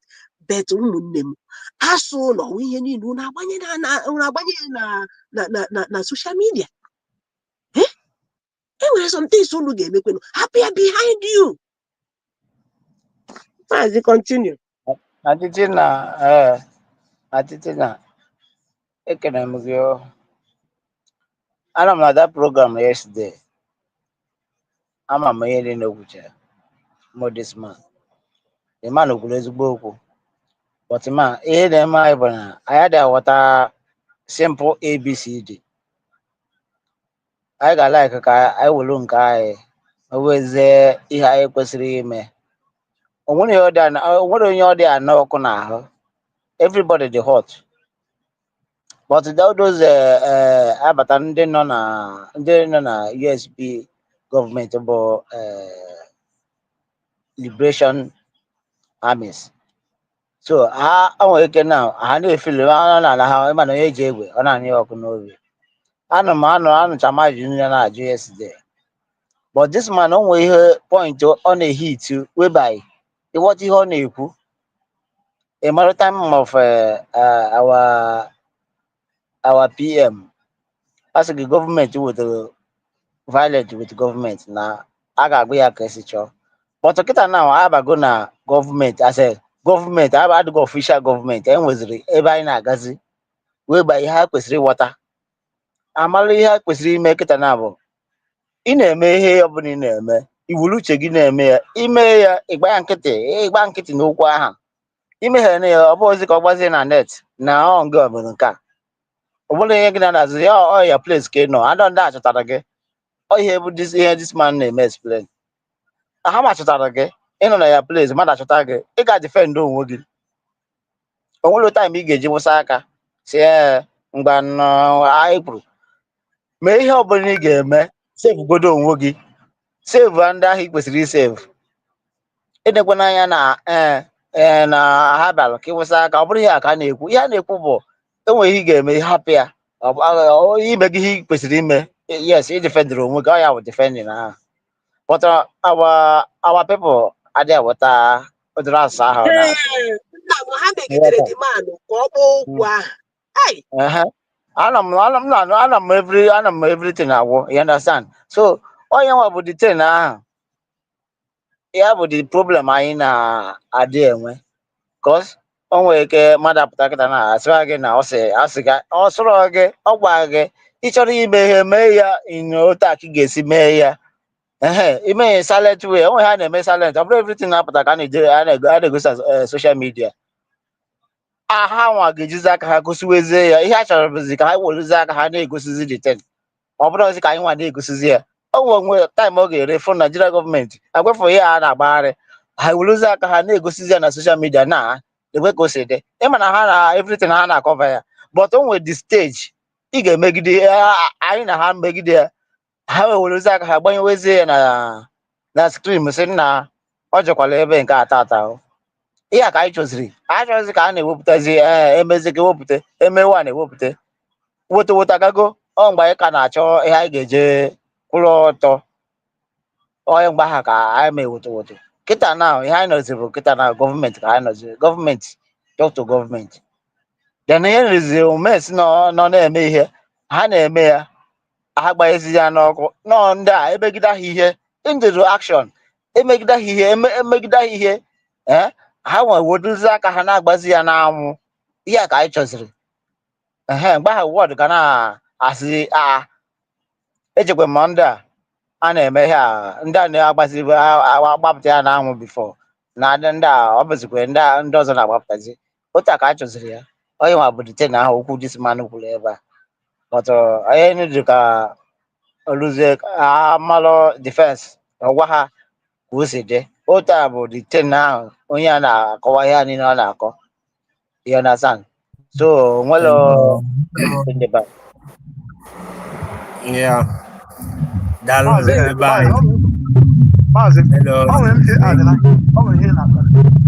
hello Beacon can continue my own quota now. I just got in now. Good morning everybody and good morning Mr. Humble. I can't now put that clearly. Yes, my brother. Continue. All right. You are clear. Okay, so I was very, very happy yesterday when this thing was happening, and all the very, very necessary to happen. And I turned by Yota, or when they push the guy who one or two things, or the guy I may who one or two things. One thing we should understand is that all these things are still new to us, and as of a country before. And those are the things when DPM is keep hammering that we are a government now. Before, we are agitating. Whatever that happened before is supposed to happen. The killings and whatever you call it, it's supposed to, because I know why then. We haven't done any, we don't have any documents, we haven't gone to declare. So it's that moment. So when DPM keep talking about that we are a government now, these are part of the ethics that we are supposed to introduce into our military. When you're talking about Kaibolo standard army to other countries. So now, when this thing was happening yesterday, I don't blame any other person that is asking other questions and whatever. That's why the guy keep explaining. Now, see, I don't care how you do your thing, but why I'm here is to tell you the rules of engagement. Sometimes, for Nigerian forces, when they act, when they react, these people, what are the rules of engagement? Every forces in the world were rules of engagement. Oye Hajidiche than any other shooter or a terrorist group or whatever. Abia crowd, you have to contain some certain things that you do. In a crowd, they told their bomb just to get that person. Then the police, so the man was here yesterday to actually lecture us what we have to do and what we should not do. Outside internationally, even though na may have supposed to but then with some certain things here weapon before you really ban. So those are the things the guy involved the buy through a question of Nandi and try and this and that. All idea, all those things. But not clearly based in the Nigerian government and this thing, and yet we are doing the same thing because why? We are now a government. We're supposed to be a standard one. I suppose able a standard one. And most of these things are very strange to our men on ground, our soldiers, because I not born at this kind of thing before. It's all about me in any country. And then police academy, and then go na NDA and Nigerian Defense Force. Those are the things that they teach you, rules of engagement. Man, there yesterday, most of them they are just focusing on survivor war. Some people now think that now the war now here na Mexican I suppose the police na police station. Only black they are now in Nigeria now also no. So, but what happened yesterday is a lecture that has to be occurring all the time. Oh, just first time I could see I need in sound there and I create a bell. Nanti and well, only police, more army, wiki jeme on even though na save some people, but yet I could mash away because why? Anyway, civilians one. So those are the things. But what US or most of this country, what they normally do is and then enter these rules of engagement. Just like in US Army now. If you know see Navy SEAL and all those kind of shit. Other military department can Navy SEAL that you don't know that they exist. Government na alụ ọjọbọ. Enwere ndị na-eme ihe adị ekwu n'ilo. Enwere ndị enwe that rules of enwere department that they obey these rules of engagement. The government ji allow things hammer or they against the law, but they just have to do it. So it is in every government. They have you have to be a criminal for you to be able to catch a criminal as well. But what happened yesterday is what for us, for Ndiami, for you to know that police or soldier, ama just forget what wogios bunde because now Igbo. Those are this training onya we training ya kalongi obi mana onya mi beunu ama just buy anyhow because of this training. So yenje kuri ha bu kayali this too much emotional and buy na akwa the man go or na this thing these things is still new to us. To the most of men on ground majority of them are not soldiers, or just few of them decided to join in. Majorities are volunteers, which they didn't go pass through school of academy of so they just and they don't know all these things. And at the same time, onwe ihe ndị amị ga-arụ ga-eme, ndị a ga-ejide abụrụ ndị amị, ndị a ga-ejide bụ ndị send ha. So ihe government of United States of Biafra na-eme is to try to guide the people that they say that they command, so that they cannot go and commit something. Because onwe ihe USB army melon, the people I hold responsible will United States of Biafra government, not those soldiers. Exactly. This man, you will hear it. He said it here as well. Continue, my brother. Yeah. So onwe ihe ha ga-commit, even though that they are fighting for the freedom and whatsoever. But ekwuzi ikpe onye eje nga Ngozi Orameze and some cabinet or a minister of defense. So that's why this lecture is very, very important to every forces in any country. Also, South African soldiers, United States soldiers. Every soldier has to know about this thing, all for the safety of the citizens. Because anybody can carry a gun, anybody can shoot. But what are the rules of your engagement? Are you in a focus? You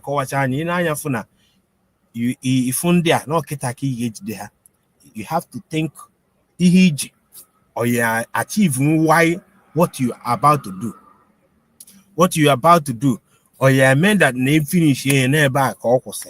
So then you now have to put your check here, or RPG, or you Luigi whereby this ammo tank, or whatever. You have to touch all these things through. That's why some people are finding it difficult to align with the present government now, because it's a strange thing that is being introduced in this struggle. Because I now buy into a different phase. For how strange, tell me how people like Adauchu can actually cope with such things. They don't know that something like this exists, or that you have to go through these things. They still believe that they still believe that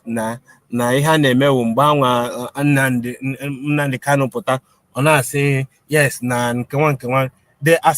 they still have that little mindset. So when they tell them move by the corner, people know what is going on, let them take over, because the level I know now is not the level that you can operate on. This is just the beginning. This is just the beginning. Anyway, in other things I introduce now, even in our military, so that tomorrow you will not come and say, okay, onye ki ejide ma eme ndị amị anyị lụọ ọjọbọ.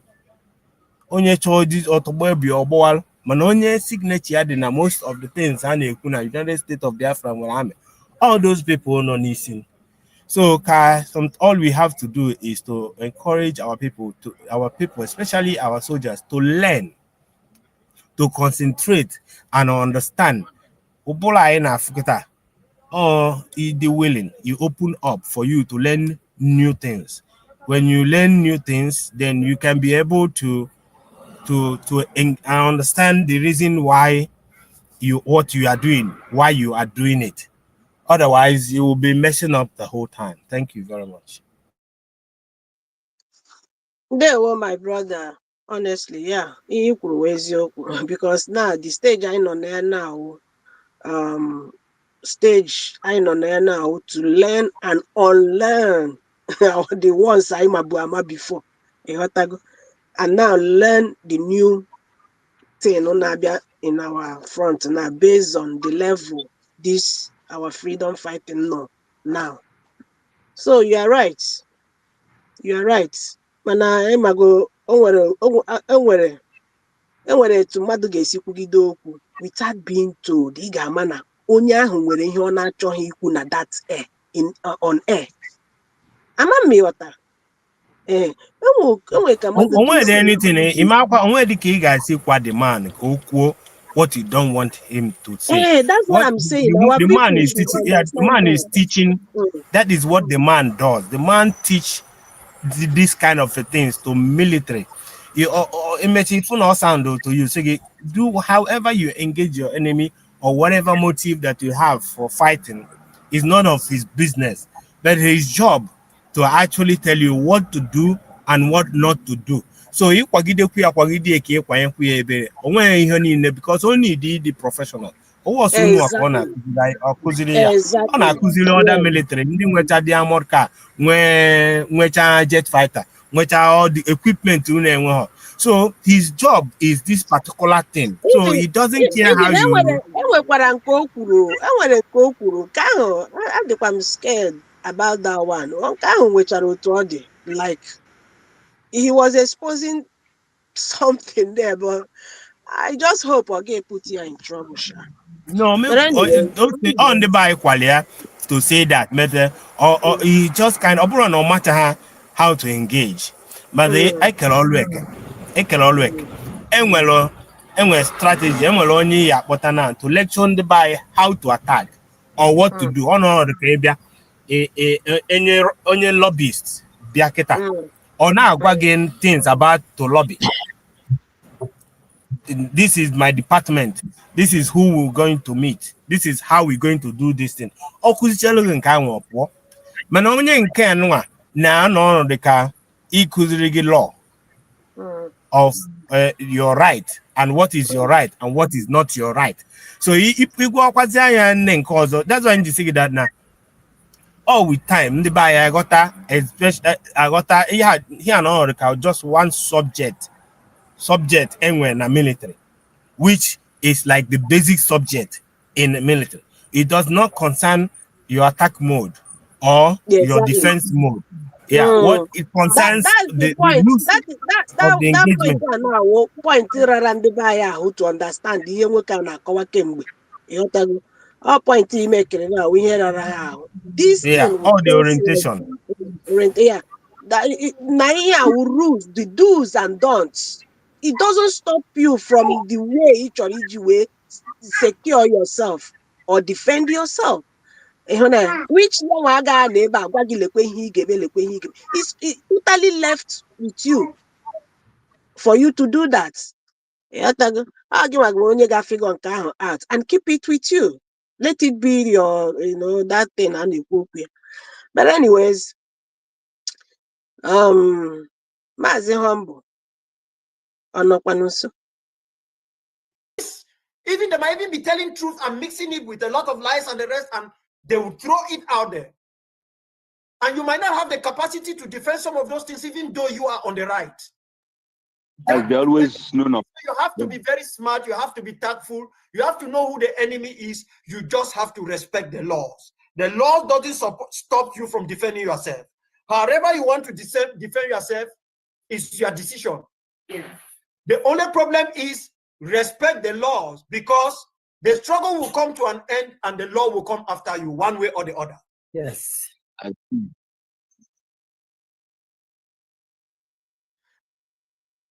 That is it. Then the second one, yeah.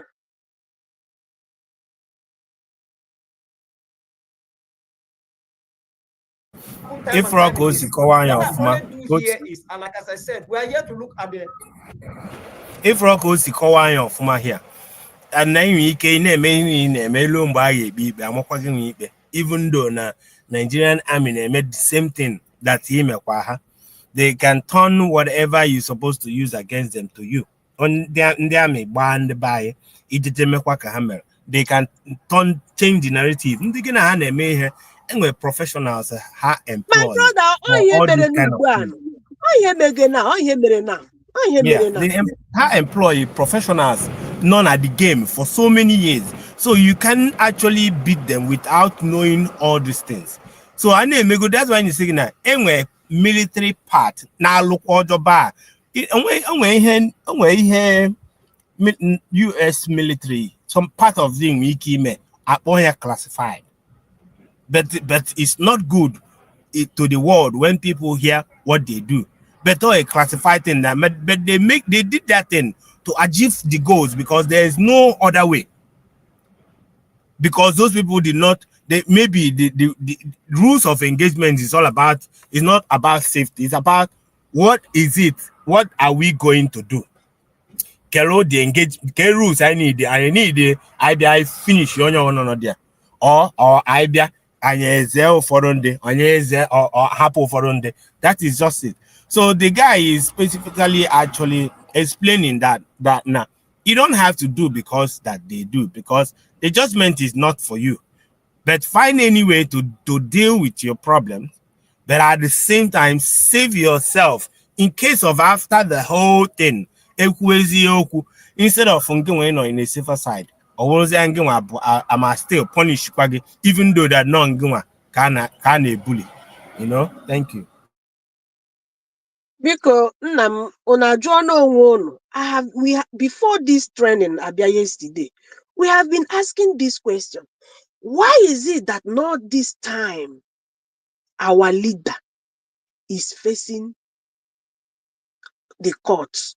Ka those videos pụtawara a na-ekwu nke a na-ekwu a na-anụ olu onye ama our leader mana ya nwa one of his men. A na-anụ olu ya na that thing, na that video. Aka na-ekwu nke a na-ekwu ha nwa bịakwazi again to own that video that now ha nwa the responsible for that. Ụmụnne m unu ama that something enwere something that game akụrụ dia. Enwere game akụrụ dia. Why then? Why now? Why mgbe ahụ that case na-aga on? Ihe akwasị na-eme na kemgbe. Why mgbe ahụ? Who did this? Can you manage video with you in the first place? Keep where. The reason EAG mad now we have arrived that Biafra is here. The reason you will know that now we are already home is when such teaching, this kind of teaching comes into existence. Because no matter what we do, we have to be like every other army. So we should actually understand that now. We can't reach where we want to be without passing through all these lectures. Like I said, this is just the beginning. I can make people for attacking. I can make private lessons for military. You can't just enter into military and they just carry gun with all your ranks and anything. Court, state court, even though that you are fighting for the country. But then when you see where that all, some certain commanders sometimes when they take decision or say coordinate, even though no one are fighting for the country. But yet, if there's a case when he state is when punish you, can he respect come? All because no break the rules of engagement. Or break the rules of engagement. Even though now, if you are in his position, you will still do the same thing. But all these laws are there to minimize casualties because now in the halakale, it's a new mother by the time individually when you somebody and then when trauma is here. And sometimes na police and when can see when shoot out a policeman or a soldier end up killing somebody or jet therapy. US soldiers sometimes when some people go to war, I hear initially has sometimes 6 months or something like that. Into the society to correct your brain back. But who much buying on here for a long time? That you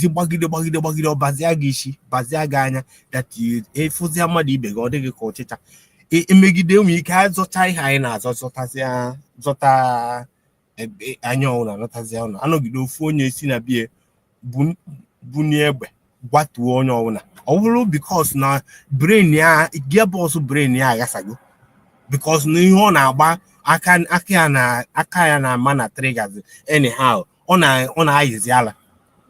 So many soldiers in or PTS, whatever. I don't know what a post-traumatic whatever. All because of these situations. Because of these situations. Any police, man, on a very good day, in a situation a force man ya abanye obuna onya ajo kele onye gba de gba say no onya gba ya gba enikodo onya was break for 1 week or je therapy anọdụ ya na ajụọ ya ajụjụ si ya kedu mgbe ị gbara egbe a kedu ihe ifili kedu ka isi wee dịkwa kedu nke ajụcha ya ọrụ justice ihe eji emele ya those citizens ka e wee nwee ike itinyekwu ya na society cheki ma ọ bụrụ ya ọ dịgokwa normal itinye ya na society mana ndị be anyị na Nigeria ọ dị very very different na nwoke ya esi bie pụọ nwunye onye bi ọ dọchara ya aka n'akpa na akwụba ụgwọ akwụkwọ ụmụazị na ego nri adịrọ ike environment ebe obi ọ dị nonsense nweghị anything na-eme o were that frustration pụọ n'ụtụtụ oluo na station or assign nye egbe makwa na isi adịghị ya mma ọ dị frustrated from home wee pụọ wee ji ije rụọ ọrụ iwe bunye weapon of destruction n'aka ya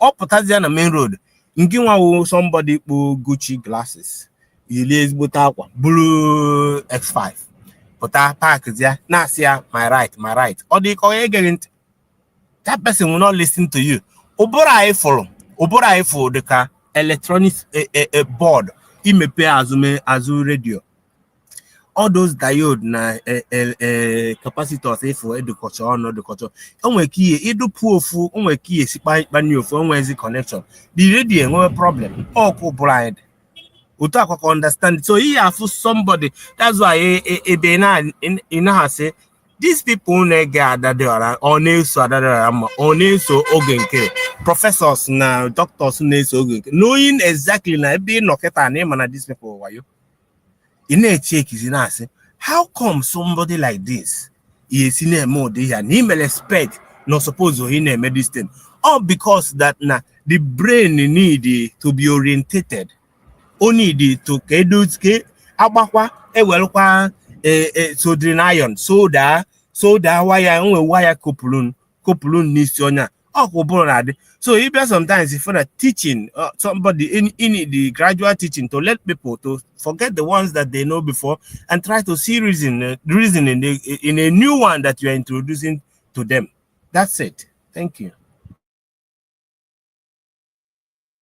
Ndewo Maazị Humble kpochapụzie this yeah. What I only do here is, and like as I said, we are here to look at do not do this as you struggle to prosecute your war, because you'll be committing crimes that will come after you tomorrow, or after people who are with you, or people in your team will be asked to answer for things they were not there on the ground when they took place. That is just what is supposed to be done, because the major thing you want to do is to be seen as a responsible nation. If you say we have declared our independence, people should see you that you are responsible. Does it mean your enemies should act in the same responsible way? You don't need to guarantee that. You learning IHL doesn't mean Nigeria must respect IHL. Nigeria is learning it. They're supposed to do that. It's a must. Yeah, we both end. So this is it, my people. This is it. So, like my brothers Ndi Kurokweba rightfully said, honestly, we need more of this.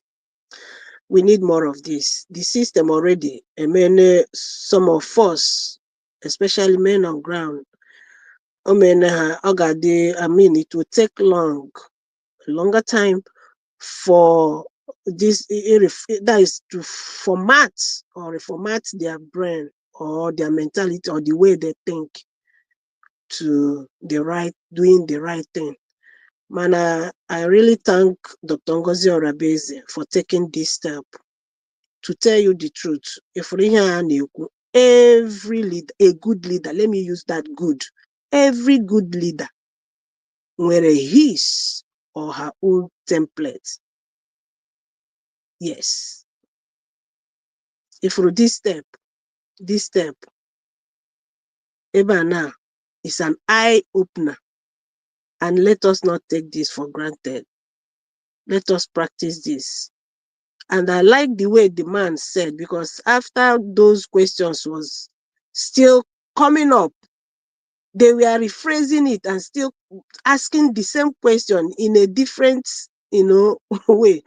So the man ended up by saying, and that is exactly what I love that suggestion, Onye, that let the people, maybe commanders or the high ranking people in the defense, let them go back and redo this program, redo this training in the language that people will understand very, very well, or people are comfortable with. And then there are so many things those people can say why they are doing that within themselves.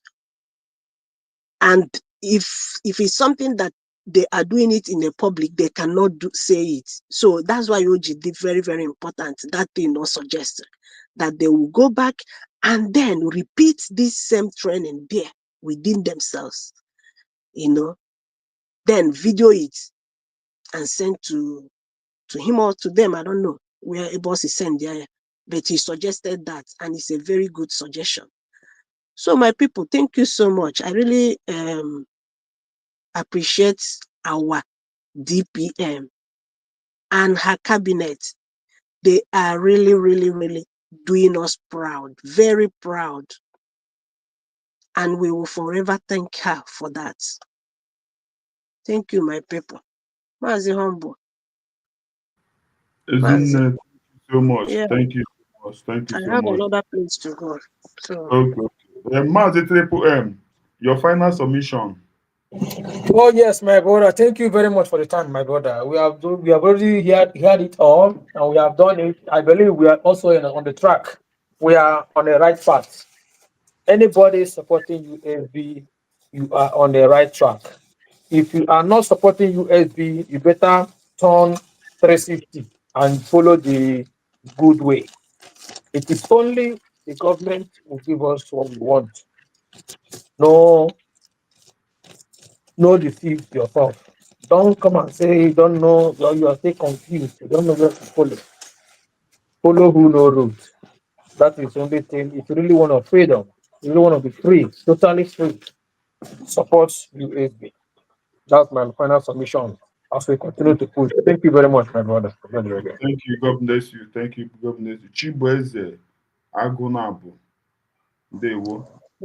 Yeah, okwu achịkọgo ọnụ na okwu Dewo. chịkọrọ ọnụ Dewo. okwu chịkọrọ ọnụ na Dewo. onwere ihe dị ya ga-ekwu ebe ahụ nọ okwu atịtị na kwuru las nọ okwu a ga-ewejelu ndị menọgọm asị ndị mbụ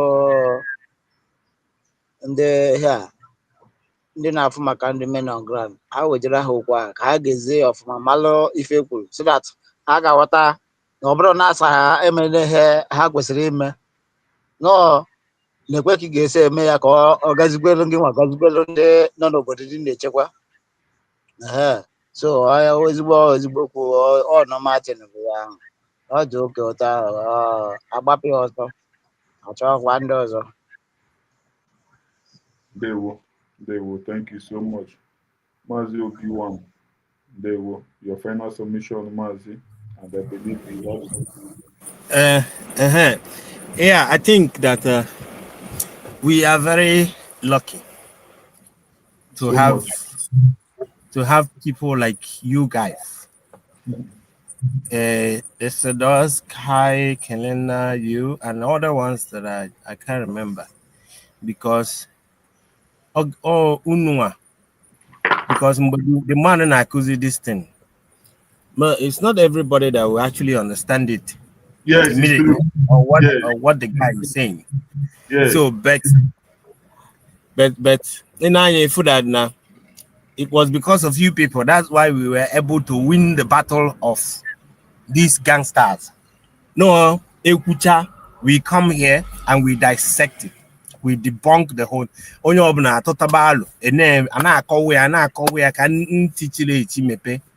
So the reason why we will get it and Omad very, very difficult for even men on ground to understand what is going is Obu Godina ha here when the teaching was going on. They will actually understand it with this, how we talk about it here, how people discuss it on the platform. Because the man nọ na-asụ ogologo long English na-aga but abịa here ewere Igbo kọwaa ya ọfụma na ihe akọwa na ihe kwuru na and abịakwa a na-repeat pia ọ bụghị ihe ga-eme in one day and ịna-anya efu that na ndị amị anyị ada achụsọ ada eze sọ ndị Fulani a na-ezekwu ma Nigerian soldiers ma security governors so because na ha ka nọ na our territory. So but with you people involved a na-agbalị okwu niile a ka ọ wee na-aba onye ọbụla ntị because on a very good day ndị amị anyị supposed ịba inwe an academy where most of them nọ n'ime ọhịa eje ha about school for all these things. They just volunteered and they just know that this is what we are fighting for. But building up the military requires all these teachings. About just and when some certain things they have to let you understand for you to be a full soldier. When not bogo na rank, what a sergeant supposed to do, what a staff sergeant supposed to do, or a major, all those kind of a thing. Then we just got to understand it. So I thank you people, especially the people in the media, because without you people, I don't know where we could have been, because we have to for all back I want an opportunity to engage Biafrans as well. Onye ọbụla total otosi dia no otosi where battalion, especially your platform. Anybody can come in at any time and quote suggestion as equal. So that is the thing. But I will keep encouraging you guys. Any day, such thing. I don't even need to tell you, because now unu na-eche something like this.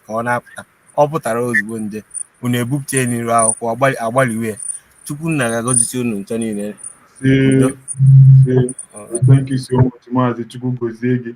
Ana m asị Triple M Chukwu gozie gị. Ana m asị Maazị Chibueze Chukwu gozie gị. Ana m ekene onye ọbụla asa Chukwu gozie gị. Maazị Kemi Chukwu gozie, Chudubem Chukwu gozie gị. Chika Chukwu time good Chukwu gozie unu niile. Emmanuel Kenechi Chukwu gozie unu niile. Mommy Esther Gift Chukwu gozie onye ọbụla. Ana m ewere opportunity na-ekene nwaanyị ka nwaanyị afọ mụrụ Biafra. Ana m asị Chukwu gozie gị. Nne m ya adị enweghị mgba niile ekwensu gbara ka ga-emezu unu. Aka ga-abịa ha na ndị na-emegide ha na-emegide ha. Ụmụ Chineke kene m. Ana m asị ụbọchị taa mara unu mma. In the evening time anyị abịakwa ọzọ ka anyị si eme ya enweghị ọzọ anyị mega ọwụda na idizi ka anyị na-eme. Ana m asị ka ọ dịrị onye ọbụla na mma, ka ọ dịkwa mụ na mma, ụmụ na ezinụlọ m na mma. I love you all though. Mommy Ngo nne Ngomorin, ndewo. I love you. Thank you.